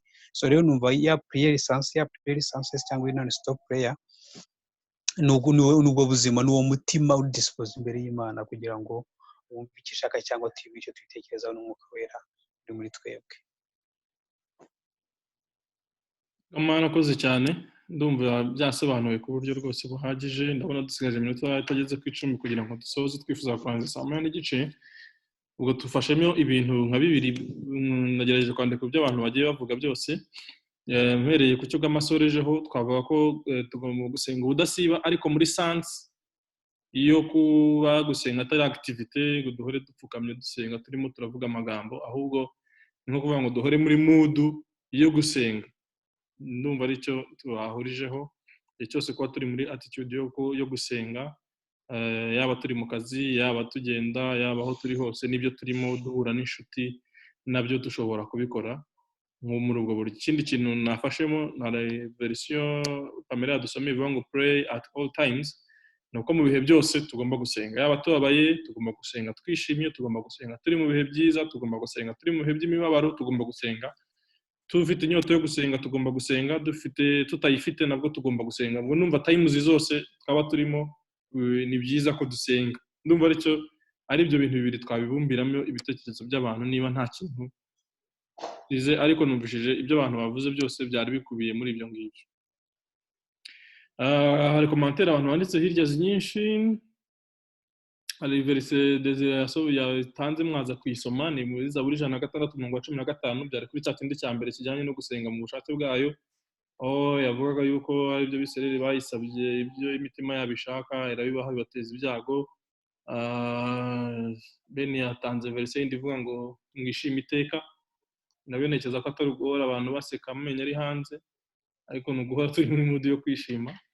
Hanyuma Desire yanditse ngo isengesho riva ku Mana, hanyuma umwuka wera akadushurira ubushake bwayo kugira ngo dusenge bijyanye n'ubushake bwayo, nabyo biri kuri cya kindi cya mbere. Hanyuma isengesho rigasubira ku Mana mu izina rya Yesu, naho ibindi byose n'ibyifuzo bya kimuntu. Gama bivuze neza gusenga n'ubuzima. Pamela yongeye yandika ngo sinibuka niba ari Joyce Meyer wanditse ko gusenga ari nko guhumeka, respiration ku mwuka wacu, our spiritual part. So ubwo wakwibaza uko ubuzima busenga bwaba bumeze budahumeka. Beni yanditse verse 17 avuga ngo yuzuzwa na 18 avuga ngo be thankful in all circumstances, for this is God's will for you who belong to Christ Jesus. Mfite version y'ikinyarwanda ariko n'uvuga ngo mushimire mu bintu byose, mushimire kubera ko ibingibi ari byo Imana ishaka cyangwa se yifuriza abari muri Kristo Yesu bose. Ndumva ari icyo ngicyo. So twakomeza kugira ngo dusoze n'iby'uyu munsi. Twarimo tuvuga Abatesalonike 5:17 havuga gusenga ubudasiba. Handitse hano ngo niba ugomba gusenga, murabona muri aka material turimo dukoresha, ntabwo nanibagiye ko ntarimo ndagasharinga. Handitse ngo niba ugomba gusenga ibihe byose, bivuga ko ushobora gusengera ahantu aho ariho hose, urugero nko ku kazi, mu rugo, uri muri bisi n'ahandi. Kurikije discussion zikavuga ko ari yego. Noneho hano handitse ngo amasengesho yawe agomba kuba akubiyemo ibi bikurikira, nibyo abateguye ino mfashanyigisho baporopoje: kuramya no guhimbaza Imana kubera uwo iriwe. Muribuka icyanditswe twasomye muri Zaburi 106:1, gushimira Uwiteka ko ari mwiza, imbabazi zihoraho iteka ryose. Akabiri, kwatura ibyaha byawe kugira ngo bitaba inzitizi ku mubano wawe n'Imana, nabyo twarabyize mu nyigisho ya gatatu. Igihe cyose ugiye gusenga wumva hari icyo umutima wawe gushinja kitameze neza, ni byiza kucyatura. Kwatura bitandukanye no kwihana. Kwatura ku mukristo iyo yumva hari icyo umutima we wumva utamezemo neza cyangwa se umushinja kitari cyiza, agomba kucyatura. Twarabibonye muri Yohana 9:9. Icya gatatu ni ugusaba kubw'ibyifuzo ufite hamwe no kwingingira abandi. Ubwo ni intercession, no gusaba Imana ibyifuzo runaka byo wifuza ko ikora kuri wowe, ndetse no gusengera abandi cyangwa se ibindi, igihugu, itorero n'ibindi. Hanyuma ngo icyanyuma ni ugushima iby'Imana yagukoreye. Ni ibihe yagukoreye, ntitukajye tubindashima, twereke Imana ishimwe tuyifitiye. Okay, nayo nsoma ibyo banditse mu mfashanyigisho, ndumva nta commentaire tubishyiraho.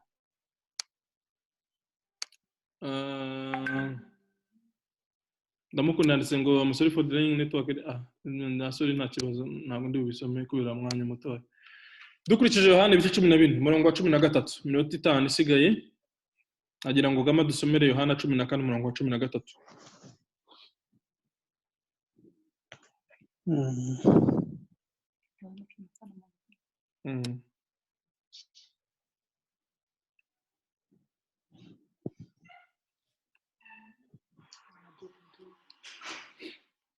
Dusomera umugore wagiye. Reka dusome.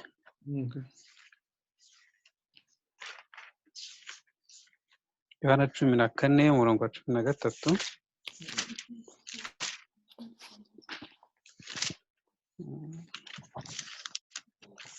Bavuga ngo kandi icyo muzasaba cyose mu izina ryanjye nzagikorera kugira ngo Data yubahirizwe mu mwana we. Amen. Icyo muzasaba cyose mu izina ryanjye nzagikorera kugira ngo Data yubahirizwe mu mwana we. Numva ariho abantu bajya bashingira bakavuga ngo reka nsengere kanaka inkuba imukubite, wenda akasenga akabona ntimukubise. barabaza ngo tugomba gusenga mu izina rya nde? Ni rya Yesu. Sinzi niba hari umuntu ufite ibitekerezo kuri iki ngiki, kuri uyu murongo wa 14 na 13 twari twabivuzeho mu kanya kashize. Ibyinshi bisa naho byose twabidiscussinze, ndabona nta muntu uzamura ikiganza, ariko usa n'uwavuga mu magambo ngo ibyo muzasaba byose muyobowe n'umwuka wera mu izina ryanjye tuzabihabwa. Kuko hari ahandi Yakobo yavuze ngo murasaba ntimuhabwe kubera ko musaba nabi mushaka kubyayisha irari ryanyu ribi. Najyase nashaka kubakiriya kuri iki ngiki, kuko ntabwo uzasaba gukubitisha umuntu inkuba ari igihe bitakorwa, ushobora no kwinginga cyane ntibibi. Hanyuma dusomereza buri 66 umurongo wa 18. Dusomere nawe Yohana wa mbere 5:14 kugera kuri 15. Niba hari undi muntu ufite Bibiliya hafi nawe yadusomera muri Matayo 21:22. Ernest dusomere Matayo 21:22. Gamana dusomere Zaburi ya 66 umurongo wa 18. Shera dusomere Yohana wa mbere 5:14 kugera kuri 15. Matayo dusomere 21, Matayo 21 kugera kuri 22. Ernest hasoma. Zaburi 66 umurongo wa 18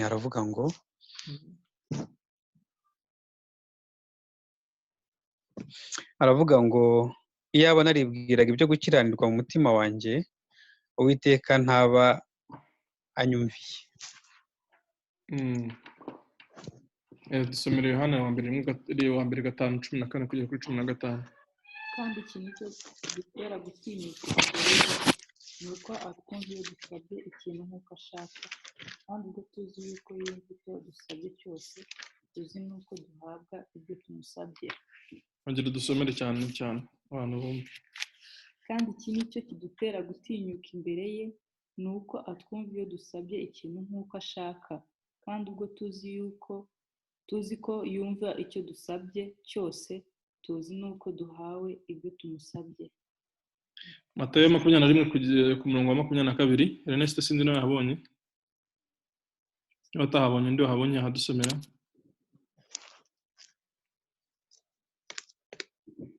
Mwakeneye mu Gifaransa? Nta kibazo nacyo turacyemera. Numvaga ngo ni rwo rurimi rwawe rwabuze twatangiye kwegeranya inkoranya. Mu Gifaransa aranditse ngo avec foi par la prière. Tega amatwi wumve uriho mu Kristo.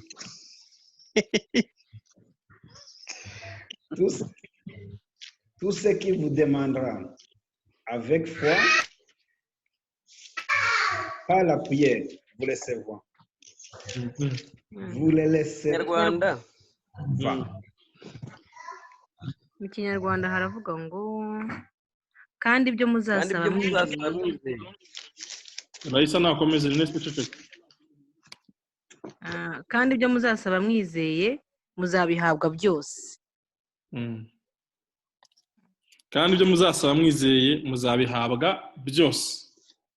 None batubazaga ibibazo izi byanditswe bitatu byose birasubiza ikibazo kibaza ngo mbese dukurikije iyo mirongo tumaze gusoma ngo ni ibindi twakwiga bijyanye n'uburyo bwo gusenga mu byanditswe bikurikira ni ibihe? Muri Zaburi twigamo iki ya 66 umurongo wa 18, no muri Matayo 1:5-14-15, no muri Yohana wa mbere 5:14-15, no muri Matayo 21:22.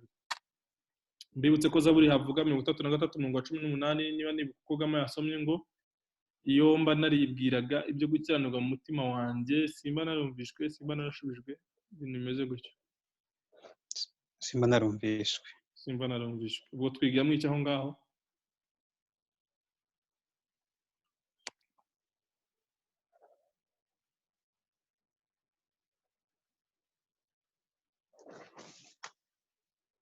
Hari icyo twigamo kuri uwo murongo? Ntacyo. Njye natekereza yuko uyu murongo icyo twigisha ni ukugira umutima ukiranuka imbere y'Imana. Kimwe kwa ijambo rivuga yuko isengesho ry'umunyabyaha ari ikizira imbere y'Uwiteka. So rero iyo umuntu mu mutima we afite gukiranirwa cyangwa gukomera umwuka wera cyangwa kugomera Imana, afite limite, aba afite, turabizi yuko iyo umuntu ufite icyo utandukanye n'umuntu mu mutima, ufite urubanza n'umuntu, ntabwo ugira n'ubusabane bwimbitse, ntabwo wisanzura. Rero n'imbere y'Imana ndibwira yuko iyo umuntu afite icyaha cyangwa afite gukiranirwa, afite uburyo yaciye mu mategeko ya transgression, aba afite culpability, aba ari guilty imbere y'Imana, ntabwo abasha kwexpressinga cyangwa kuvuga yisanzuye imbere y'Imana ngo imwumve. Niwe ubwe wishyiraho urubanza, yabishyiraho urukuta. Rero niyo mpamvu umwanditsi wa Zaburi yavuze ngo yabaye ibyaha byo gukiranirwa mu mutima we, cyangwa yari afite ikimutandukanya n'Uwiteka, cyangwa yari agambiriye nabi, ntabwo aba yarumviswe. Rero numva icyo twisha mu gusenga hano ari uko bamye kugira umutima uri pure imbere y'Imana, kugira ngo isengesho ryacu ritambuke rigiye kuba nk'ikizere ku ijambo ry'Imana rivuga imbere yayo. Bavuga ngo iyo mfite ibyo gukiranirwa mu mutima wanjye, Imana ntabwo iba yaranyumvishije. N'abandi niko mubitekereza? Hari ufite ikindi avugaho aho kugira ngo dukomeze? Cyongereza bavuga ngo if I regard iniquity in my heart, if I regard iniquity in my heart, the Lord will not hear. Nimbika gukiranirwa mu mutima nkasenga, Imana ntabwo izanyumva. Hano bavuze ngo if I regard iniquity in my heart, the Lord will not hear me. Ndumva rero ari icyo. Noneho ku murongo ukurikiyeho hano wa mbere avuga ngo iyo dusabye ngo nidusaba, kandi iki nicyo kidutera gutinyuka imbere ye, ni uko atwumva iyo dusabye ikintu nk'uko ashaka, kandi ubwo tuzi ko yumva icyo dusabye cyose, tuzi n'uko duhawe ibyo tumusabye. hano ni uko tugomba gusaba ibintu according to God's will. Niyo mpamvu dukeneye umwuka wera, dukurikije icyo umwuka wera tuyobora, cyangwa se icyo Imana ishaka, kandi nta kundi twakibona kereka ubwayo Imana ubwayo ikitubwiye. Niyo mpamvu tugomba kuyoborwa n'umwuka. Icya gatatu bari bavuze nicyo Ben yadusomeye muri Matayo, yavuze ko icyo dusaba twizeye, ifo gusenga wizeye, atari ugutrayinga Imana ngo urebe ko yabikora cyangwa itabikora, ahubwo wizeye ko ubihawe. Hari umuntu wagira ikindi kintu mba avuga kuri iyo 30 tutavuze?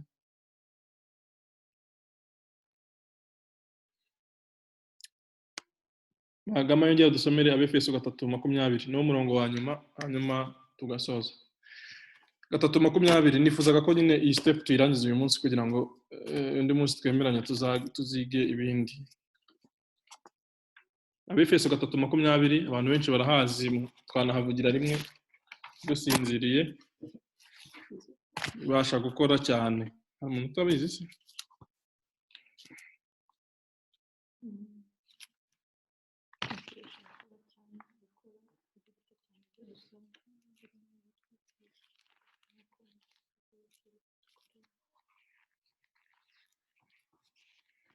Soma cyane, ndumvagamo asa naho atahafite.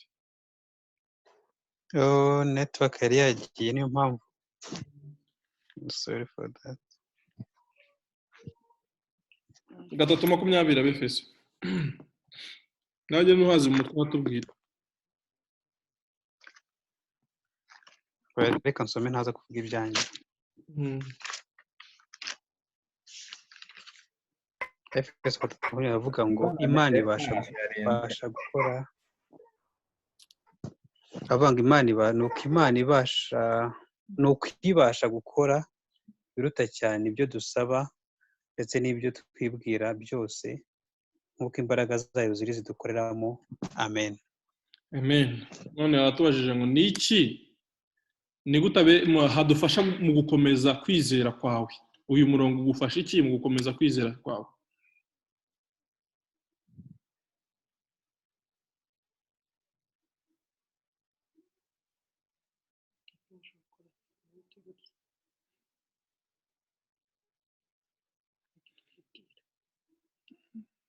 Ni iki kintu hano tuvuga cyane shuri?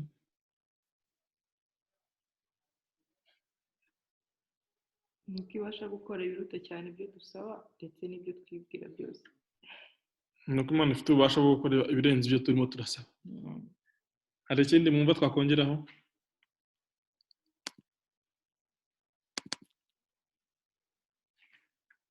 Numva nta kindi twakongeraho.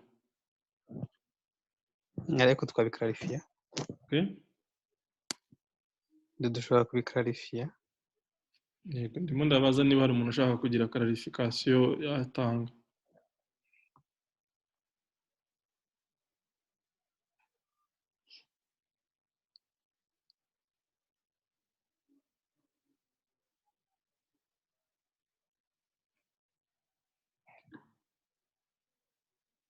Nta muntu n'umwe?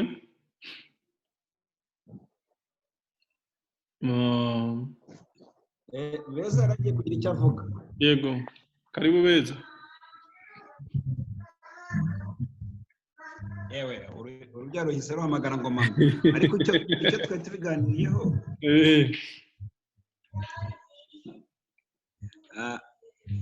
nk'uko bavuga nyine ko ibasha gukora ibirenze ibyo twibwira, ni ukuvuga ngo uko imbaraga z'Imana zingana muri twebwe, ni ukuvuga ko nanone hagomba kuba imbaraga z'Uwiteka muri twe. Yego ifite imbaraga nyinshi ndetse zirenze izo twibwira, ariko uko imbaraga z'Imana zingana muri twebwe ibasha gukora ibirenze ibyo tuyikekaho. Ni ukuvuga ngo wowe wumva ko yakora ibingana n'uko wizeye, ariko ikora ibirenze kure cyane ibyo wibwira.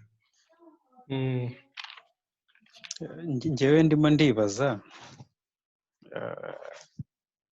impamvu nasabye clarification cyangwa ko duklarifiye umurongo, bise nibaza niba kuko nabanze imbaraga z'Imana zirimo uko zingana, cyangwa experience cyangwa nzemera ngo zikore uko zingana, kuko niba zirimo ntabwo nzizi uko zingana, ntabwo mbasha kuzikoresha zose. Ikindi kibazo mubaze, ndazemerera zigakora, ese niba hari ujya zemerera cyangwa uzi uko zingana yadufashije kugira ngo tumenye ikintu cyanditswe tucyumve neza. Njyewe kirimo kirancanze rwose, nsanzwe nkiza, ariko uyu munsi nibarijeho niba kwibaza imbaraga z'Imana zinkoreramo uko zingana, sinzi uko zingana, ntabwo mbasha kuzikontorora. Rero hagira umfasha kugira ngo mbashe kumenya uko izo mbaraga zakora zigakora bito cyane ibyo naba ngisaba cyangwa ibyo naba nibwira njyewe ubwanjye. Mu yandi magambo bivuze ko izo mbaraga njyewe nibwira ibitari ibyazo, niko ndimo ndakinterpreta. Ushobora kuba nibwira ibyanjye bya kimuntu, ariko zo ziruta ibyo ngibyo, kandi sinzizi, ntabwo nzi n'uko zingana. So niba hari ubashije kugira experience akamenya uko zingana akazikoresha cyangwa zigakora ibiruta cyane, ntadusobanurire. Cliff ntabwo yaje ngo atubwire muri physique hari ukuntu bapima imbaraga, ariko iyo bazipima mu biro ariko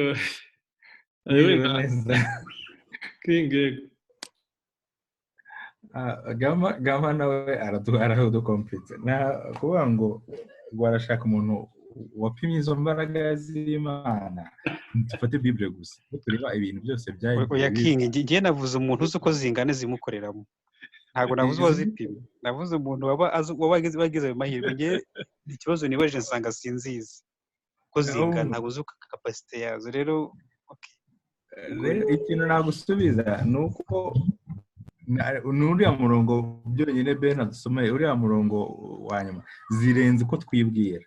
Wowe za zindi uzi byonyine zirenze izo ngizo. Ni ukuvuga ngo wowe gatoya uzi, menya ko atari ako konyine. Kandi nunareba n'abandi, nunareba no muri Bibiliya, ibyitegerezo dufite byose mu mateka, usanga hari ibirenze, nta naho wabona aho Imana yakoze ibingana n'ibyo mu buzima bwawe. Iyo ureba ibitangaza byakoze, iyo ureba ibitangaza Yesu ubwe yakoze, iyo ureba abantu baba bafite ibyifuzo birenze ibyo wowe ugira mu buzima bwawe, byose bigasubizwa, Imana ikagenda ibisubiza.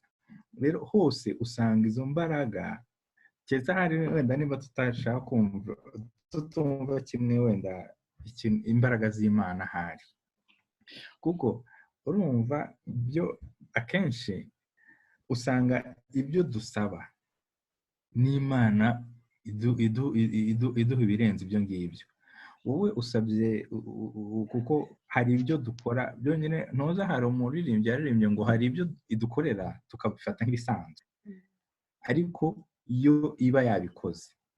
Rero nkeka ko ari aho ngaho dusaba bikeya, aho ikadukorera byinshi. naho kuvuga ngo igipimo cy'imbaraga y'Imana ndumva tudashobora kubona igipimo cy'imbaraga y'Imana. Njye ku giti cyanjye sinakubwira ngo ushobora kubwira ngo Imana yankoreye iki ngiki, Imana yankoreye iki ngiki, Imana yankoreye iki ngiki, ariko nanone ibyo ngibyo ntabwo ari byo byerekana imbaraga y'Imana, kuko ni uburyo Imana yasubije ibyo nari nyikeneyeho cyangwa ibyo nayisabye cyangwa n'ibyo ntanayisabye yasubije ntayisabye. Reka nze nkwereke Gama, ibuka byonyine ubuhamya bwawe muri jenoside. Ese buriya buhamya bwawe ahantu hose wagiye uca, ngewe mbuziho gakeya ariko wowe wabubayemo, reba ahantu hose wagiye uca. Buriya hari imbaraga z'Imana yari afite ko yari ataranakijijwe. Ubu ngubu noneho arakijijwe, azi Imana, azi ko atari kubw'imbaraga ze yarokotse. Ubu ngubu aramutse abirebye neza ntabwo yabona imbaraga z'Imana. Ndumva King icyo yavugaga Gama, yewe icyo numvishije yashaka kuvuga ati si zo mbaraga zidukoreramo ngo according yuko imbaraga zayo zidukoreramo zingana. We yabazaga ati se imbaraga zidukoreramo z'Imana zingana zite? Ahantu ushobora no kukiriretinga n'ikindi cyaho kiba se izo ufite nizo nanjye mfite, nizo runaka afite, nizo n'undi afite. Isi izo mbaraga yabazaga zingana zite muri sanse nyire ngo iri subjective, ntabwo ariko dawutinga yuko nta mbaraga z'Imana. Uzi ikintu aho ngaho ahantu nahita mbihuza, reba Yesu abantu bose yakizaga yambwiye ati genda kwizera kwawe kuragukijije. Akenshi imbaraga z'Imana biduhaniriza no kwizera kwacu, biterwa no kwizera dufite. Ubwo usubiye kuri cya cyanditswe Ben yari yadusomeye muri Matayo 21 hari avuga ko ibasha gukora byose nyine ko nk'uko twizeye. Sinzi ukuntu cyavugaga ariko ni nk'uko nguko cyavugaga ko musaba mwizeye, ibyo musabye byose mwizeye muzabihabwa. Ese ikora ibingana no kwizera kwacu? Bon, ibiterwa no kwizera dufite, ariko umurongo wakurikiyeho nuko wavuze ngo birenze ukwizera kwa birenze uko tubishaka neza. avuga ngo ni ukwibasha gukora ibiruta cyane ibyo dusaba ndetse n'ibyo twibwira byose nk'uko imbaraga zayo ziri zidukoreramo. Okay, njya ndumva kuri iki ngiki kuko mana amasaha ni mu mwayatwaye ntimuze kundenganya ko natayiminze nabi igihe, ariko uyu murongo uravuga ibintu bibiri. Hari ibintu twebwe dusaba iyo turimo dusenga, Imana ibasha gukora ibirenze ibyo dusaba kuko hari byinshi ikora tutanabisabye. Ugereranyije ibyo ikora n'ibyo dusaba, ibyinshi rwose ibikora tutanabisabye kubera ko ibasha gukora ibirenze ibyo dusaba. Ushobora kuyisaba kimwe ikaguha 10. Icyo ni icya mbere. Cya kabiri, ibyo utekereza mu mutima wawe hari n'ibyo utabasha gutekereza, Imana ikabikora utabasha kubitekereza. Rero iri capable yo gukora ibintu bibiri, ibyo usabye n'ibyo udasabye, ndetse ibyo wibwira mu mutima wawe n'ibyo udatekereza. Nicyo kino cyanditswe kivugaho. Ahubwo ikibazo cyabazaga Ernest arimo ashaka kuvuga, turatse nashaka kuvuga ikintu mu ijambo rimwe, imbaraga z'Imana zingana muri twebwe according yuko tuzi Imana, uko tuzi ubugari bwayo.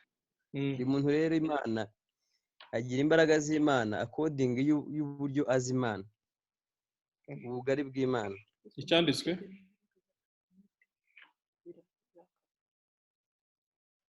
conclusion yawe Ernest ntabwo numvishije, uravuze ngo nari mvuze ngo ubunini ubugari bw'Imana, imbaraga no imbaraga z'Imana zidukoreramo zingana gute? Zingana n'uburyo tuzi Imana. Ni ukuvuga ngo ushobora kuba ufite nyinshi kurusha King bitewe n'uko nasobanukiwe Imana. Okay, ngewe ndimo ndamubaza nanjye ngo munsubize kwizera Kristo muri twebwe n'imbaraga za Kristo muri twebwe, izo mbaraga umuntu yabihuza? Ese ibyo bintu birangana? Ashakaga ngo munsubize. Yewe mvuga ko bingana rwose, n'ibintu byari bihuye nuko nari mvuze. Uko wasobanukiwe ukwizera ufite imbere y'Imana y'uburyo y'ibyo yakora bingana n'imbaraga z'Imana zigukoreramo. Imbaraga z'Imana ni Kristo uri muri wowe. Yes. Okay, ndumva rero njyewe icyo navuga ni uko kuri muri Abefeso nyine Pawulo yandika mbere yuko agera kuri ibi by'imbaraga mu bice bitatu. Igice cya mbere yaravuze ngo umurongo wa 19, igice cya mbere umurongo wa 19 Abefeso haravuga ngo mumenye n'ubwinshi bw'imbaraga zayo butagira akagero. Ubwo rero birahura n'ibyo Raisa yavuze mu kanya, yanditse ngo imbaraga zayo ntizigira akagero. Ni ukuvuga ko bidashobora gupimwa. Uyu mufizisiye witwa King byamunaniye kuzipima, ntabwo ushobora gushyira muri quantity, ntabwo ushobora kwantifyinga imbaraga z'Imana kuko Bibiliya yavuze ngo ntizigira akagero mu murongo wa 19. Mumenye n'ubwinshi bw'imbaraga zayo butagira akagero. Cya kabiri, izo iha twebwe abizeye nk'uko imbaraga z'ububasha bwayo ziri izo yakoreye muri Kristo ubwo yamuzuraga mu bapfuye ikamwicaza iburyo bwayo ahantu ho mu ijuru imushyize hejuru. Ni ukuvuga ngo izo mbaraga z'Imana ntizigira akagero, kandi izo mbaraga nizo yazurishije Yesu Kristo mu bapfuye. Yakoresheje izo mbaraga zayo zitagira akagero, iramuzura mu bapfuye, imwicaza hejuru iburyo bwayo ahantu ho mu ijuru, imushyize hejuru y'ubutware bwose n'ubushobozi bwose n'imbaraga zose n'ubwami bwose n'izina ryose rivugwa. Ibyo bintu yabikoresheje imbaraga zayo. Irangije ngo izo mbaraga ngo nizo iha twebwe abizeye. Izo mbaraga zitagira akagero nizo iha twebwe abizeye. Kwizera umuntu n'izo mbaraga zikajya mu wizeye. Rero ni nko kuvuga ngo umuntu wese iyo yizeye Kristo ahabwa izi mbaraga z'Imana zitagira akagero, ikazimuha zikamujyamo, none izo mbaraga n'iz'Imana ikoreramo muri twebwe. Ahubwo uko tuzikoresha izo mbaraga ziturimo nibyo bitandukanye. Kuko iyo usomye iri jambo imbaraga mu Kigereki biva ku ijambo dunamis. Dunamis niho hava ijambo ry'icyongereza dynamite. Sinzi uko muzi ko dynamite ikora cyangwa se dynamo. Shobora kuba ari akantu gato ariko n'imbaraga nakwita nkaho ziri elastic, zishobora kubastinga zigateza izindi mbaraga nyinshi cyane, ariko mu by'ukuri si uko haba habaye izindi mbaraga, ahubwo ni za zindi ziba ziri mu muntu zagukiye mu. Nuvuga ngo izi mbaraga twese iyo twakiriye Yesu Kristo duhabwa imbaraga z'Imana zitagira akagero zikaza muri twebwe. Ibi ngibi tubeshwa no kwizera Yesu Kristo. Ntabwo rero bavuga ko umwe afite izi ngizi undi akaba atazifite, ahubwo uko tuzikoresha nibwo buryo navugamo ko butandukanye. Hari ibitekerezo ese Ive hari ikintu uvuze, okay, sinzi niba ari wenda sinzi ku bintu ikibazo cya grammaire cyangwa bya interpretation. Imbaraga z'Imana turazikoresha cyangwa ziradukoresha? Iyo ni impati. Ese iko ngewe buriya njya kuza kiriya kibazo niho nari nshingiye, ngo ni imbaraga z'Imana ziri ziteye kuyo zidukoreramo. Nibo kwibaza ziradukoresha cyangwa turazikoresha? Ese niba tuzikoresha gute? Cyangwa zo ni hehe tuzikoresha cyangwa ni hehe zidukoresha? Kuko nicyo nifuzaga kugira ngo twinjiremo, kubera ko bibaye ibyo ngibyo sometimes zagiye zaba ziri muri twe zitagira akajya ko tukaziniga ntizikore icyo zishaka gukora cyangwa zagenewe gukora, cyangwa twebwe tuzikoresha ntabwo tuzikoresha, tuzirekera aho ngaho zigasinzira igitego gutyo. Aho ngaho niho ngewe ngira ngo habe clarification kugira ngo tumenye izo mbaraga ziri muri twe zidukoreramo. Ziradukoreramo zidukoreshe yewe n'ubushake bw'Imana. Ese niba zidukoresha ariko tuzikoresha bigenda gute? Iyo effectiveness yazo imeze gute? Niho ninagira ngo gusa tugire, ariko sinze kurya amasaha mugani cyangwa mbaza ibibazo byinshi turare hano. Reka nsome muri commentaire wenda ashobora kuba abagusoma, ndabona ari nyinshi cyane. Innocent waje atinze nta kibazo, araza kubona iyi ndayishyira kuri YouTube. Iri recorded kuva Bible Study yatangira na recording. Ni ejo twakoze iri kuri YouTube. Ni ngiyi ndayishyira kuri YouTube uyu munsi. So nibyo nta kibazo kirimo, ashobora kubibonaho mbere. Hanyuma Erita yavuze ngo cyo nzasanga izina ryanjye ke anjye kuri iki ngiki bavuze kuri iki. Ibasha gukora cyane ibintu byo dusaba n'ibyo twibwira byose nk'uko imbaraga zidukoreramo. Mbere yo gusoza what implication yo gusenga wirije ubusa, icyo ngicyo reka tuzakivuga undi munsi wenda ejo. Raisa yavuze ngo imbaraga z'Imana ntago zigira akagero. Jocelyn yanditse ngo wumva imbaraga z'Imana tugendeye kuzo, numva imbaraga z'Imana tugendeye kuzo tuzi wenda ku bantu cyangwa ibihugu by'ibihangange. Imana ifite izirusha abo cyangwa se ibyo byose. Numva tutamenya urugero twazipimamo, ariko imbaraga zayo nk'uko tujya tuvuga ngo za mbaraga zazuye Kristo mu bapfuye ngo n'uyu munsi ziracyakora. Nta muntu wundi turabona wazuye umuntu. Rero izo mbaraga tutabasha gusobanukirwa uko zingana nizo zidukoreramo.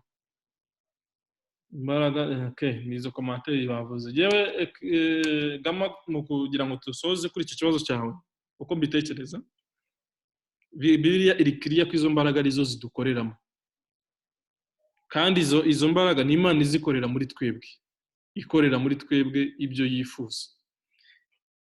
Hari ahandi hantu mu ba Filipi ibice 2 umurongo wa 13 havuga ngo kuko Imana ubwayo ariyo ikorera muri mwebwe, kuko Imana ubwayo niyo ikorera muri mwebwe. So rero ariko kandi natwe tugira uruhare, nicyo navugaga, turazemerera kugira ngo zikore. Ngewe niko nabitekereza, kubera ko musome mu ba Roma ibice 12 urugero rumwe umurongo wa mbere hejo twasomye hari Bibiliya ijambo ry'Imana bavuga ngo mwemerere Imana ivugurure ibitekerezo byanyu. Twemerere Imana ivugurure ibitekerezo byacu, ushatse dushobora no kutayemerera. Izi mbaraga z'Imana twese twarazihawe mu by'ukuri. Umuntu wese wakiriye Yesu Kristo abahawe izi mbaraga z'Imana muri we. Ariko se mu by'ukuri zidukoreramo kimwe cyangwa se twemera ko zidukoreramo kimwe? Ntekereza yuko ya cooperation yacu, kuko Imana ntabwo igeze duhindura amarobo uvuge ngo rero wowe ngo ngiye kugushyiramo force runaka izakikudrivinga ikagukoresha ibi na biriya na biriya na biriya. Oya, turacyafite ubwenge bwacu, dufite will, dufite ubushake bwacu. Niyo mpamvu Imana idusaba ngo tuyemerere, niyo mpamvu twiga ngo dusenge, dusome ijambo ry'Imana, twemere gufatanya n'Imana. Ngo Imana yaduhamagariye in the fellowship, ngo yaduhamagariye mu busabane n'umwana wayo, ariko iryo jambo fellowship ni kimwe na participation cyangwa partnership. Turabafatanya n'Imana. Niyo mpamvu rero tugomba kwemerera Imana nyine kugira ngo ikoreshe izi mbaraga zayo muri twebwe. Ntabwo twavuga ko ari twe tuzikoresha ku buryo ibyo zikora byose bishingiye kuri twe. Oya, nanone twaba tudahuje n'ibyanditswe, kuko n'imbaraga zidukoreramo ntabwo twe tuzikoresha.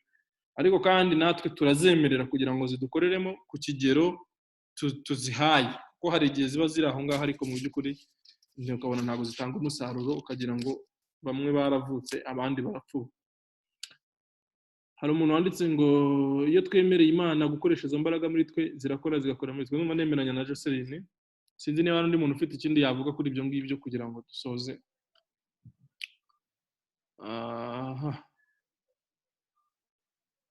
Hari undi? Sinzi niba byumvikanye cyangwa bitanumvikanye, hari igihe byose bitakumvikana nonaha. Rero Ernest yabajije ngo ni uwuhe mumaro wo gusenga twiyirije ubusa. Turacyari kuri iyi topic yo gusenga. Numva cyaba ikindi kibazo tutasubiza none aha ngaha. Sinzi uko mubitekereza, ariko biradusaba kujya mu byanditswe noneho tukajya ku masengesho yo kwiyiriza ubusa. Rero ku bwanjye numva niyo waparafaraza bisanzwe, ariko ntacyo reka uzabishakira undi mwanya kugira ngo wenda ujye mu byanditswe. Ese nkibaza umuntu ni ngombwa kwiyiriza ubusa ugafata iminsi 3-5 kugira ngo ushimangire icyo usabira, cyangwa byonyine iyo usenze wizeye birahagije kuba ushobora gukonvinsinga Imana ikagusubiza? Niba wumva bizagutwara igihe kinini kugira ngo ugire ubisobanure byumvikane, nabyo nta kibazo. Njyewe nta gisubizo navuga ko mfite ibyo ntekereza kuri icyo kibazo cyawe. Nshobora no kugenda mu byanditswe avuga ibyo ntekereza, ariko ko dufite fellowship y'abantu 17 kuri iyi ngiyi, ubu ndabona 16 sinzi umuntu ugiye. Twese dushobora kubiganiraho noneho tugasenga nyine tukunguranaho uko Mwuka Wera tuyobora twese. Numvaga rero kubera yuko iyi niyo part ivuga ku gusenga gusa muri iyi mfashanyigisho, ni byiza ko koko uvuganye ko ubigize. Ariko part ya 8 nayo ivuga ku guhura n'Imana buri munsi. Ntekereza ko mbere yuko dutangira igice cya 8 niba turi bukomeze ejo cyangwa ku wa mbere ndumva aricyo twazaheraho. I promise yuko twazahera kuri icyo ngicyo, ariko urabona twatangiye saa 12, ubu saa 2 zirabura iminota 4. Ntabwo nshaka ko abantu baba bored, already twishe igihe, ariko reka kuko ni topic y'ingenzi numvaga yuko abantu bose bakungurana ibitekerezo. Hari abavuga ko gusenga wirije ubusa atari ngombwa, ko cyambere ari ukwizera, hari n'abavuga ko ari ngombwa, hari n'abavuga n'ibindi bitandukanye. Numva rero byaba byiza kugira ngo tubigireho consensus, tubivuze tutabihushura, tukajya deep, tuzayirebeho tukaba deep mu byanditswe, noneho tukayiheraho, kuko part yo guhura n'Imana nayo irimo gusenga. Urebye nk'izi nyigisho 3, intambwe ya 6 n'iya 7 n'iya 8 harimo gusenga n'ibyanditswe byera. Ndumva rero icyo cyo reka tutagitangirireho, ahubwo mbashimire mwese, Imana ibaho umugisha. Niba nta muntu tuniga mu ijambo netanditse ngo twemere Imana, imbaraga z'Imana zidukoreremo. Bashimire mwese ko mwafashe umwanya wanyu no ku bitekerezo. Dushimire n'Imana, shimwe kubw'Umwuka Wera watuyoboye uyu munsi, akaba yatunguye ibyo twungutse, kandi buri wese turamushimira uruhare yagize mu kugira ngo twubakanwe. Ubwo rero turaza kumvikana niba dukomeza gahunda y'ejo cyangwa se niba dufata undi munsi. Imana ibahe umugisha.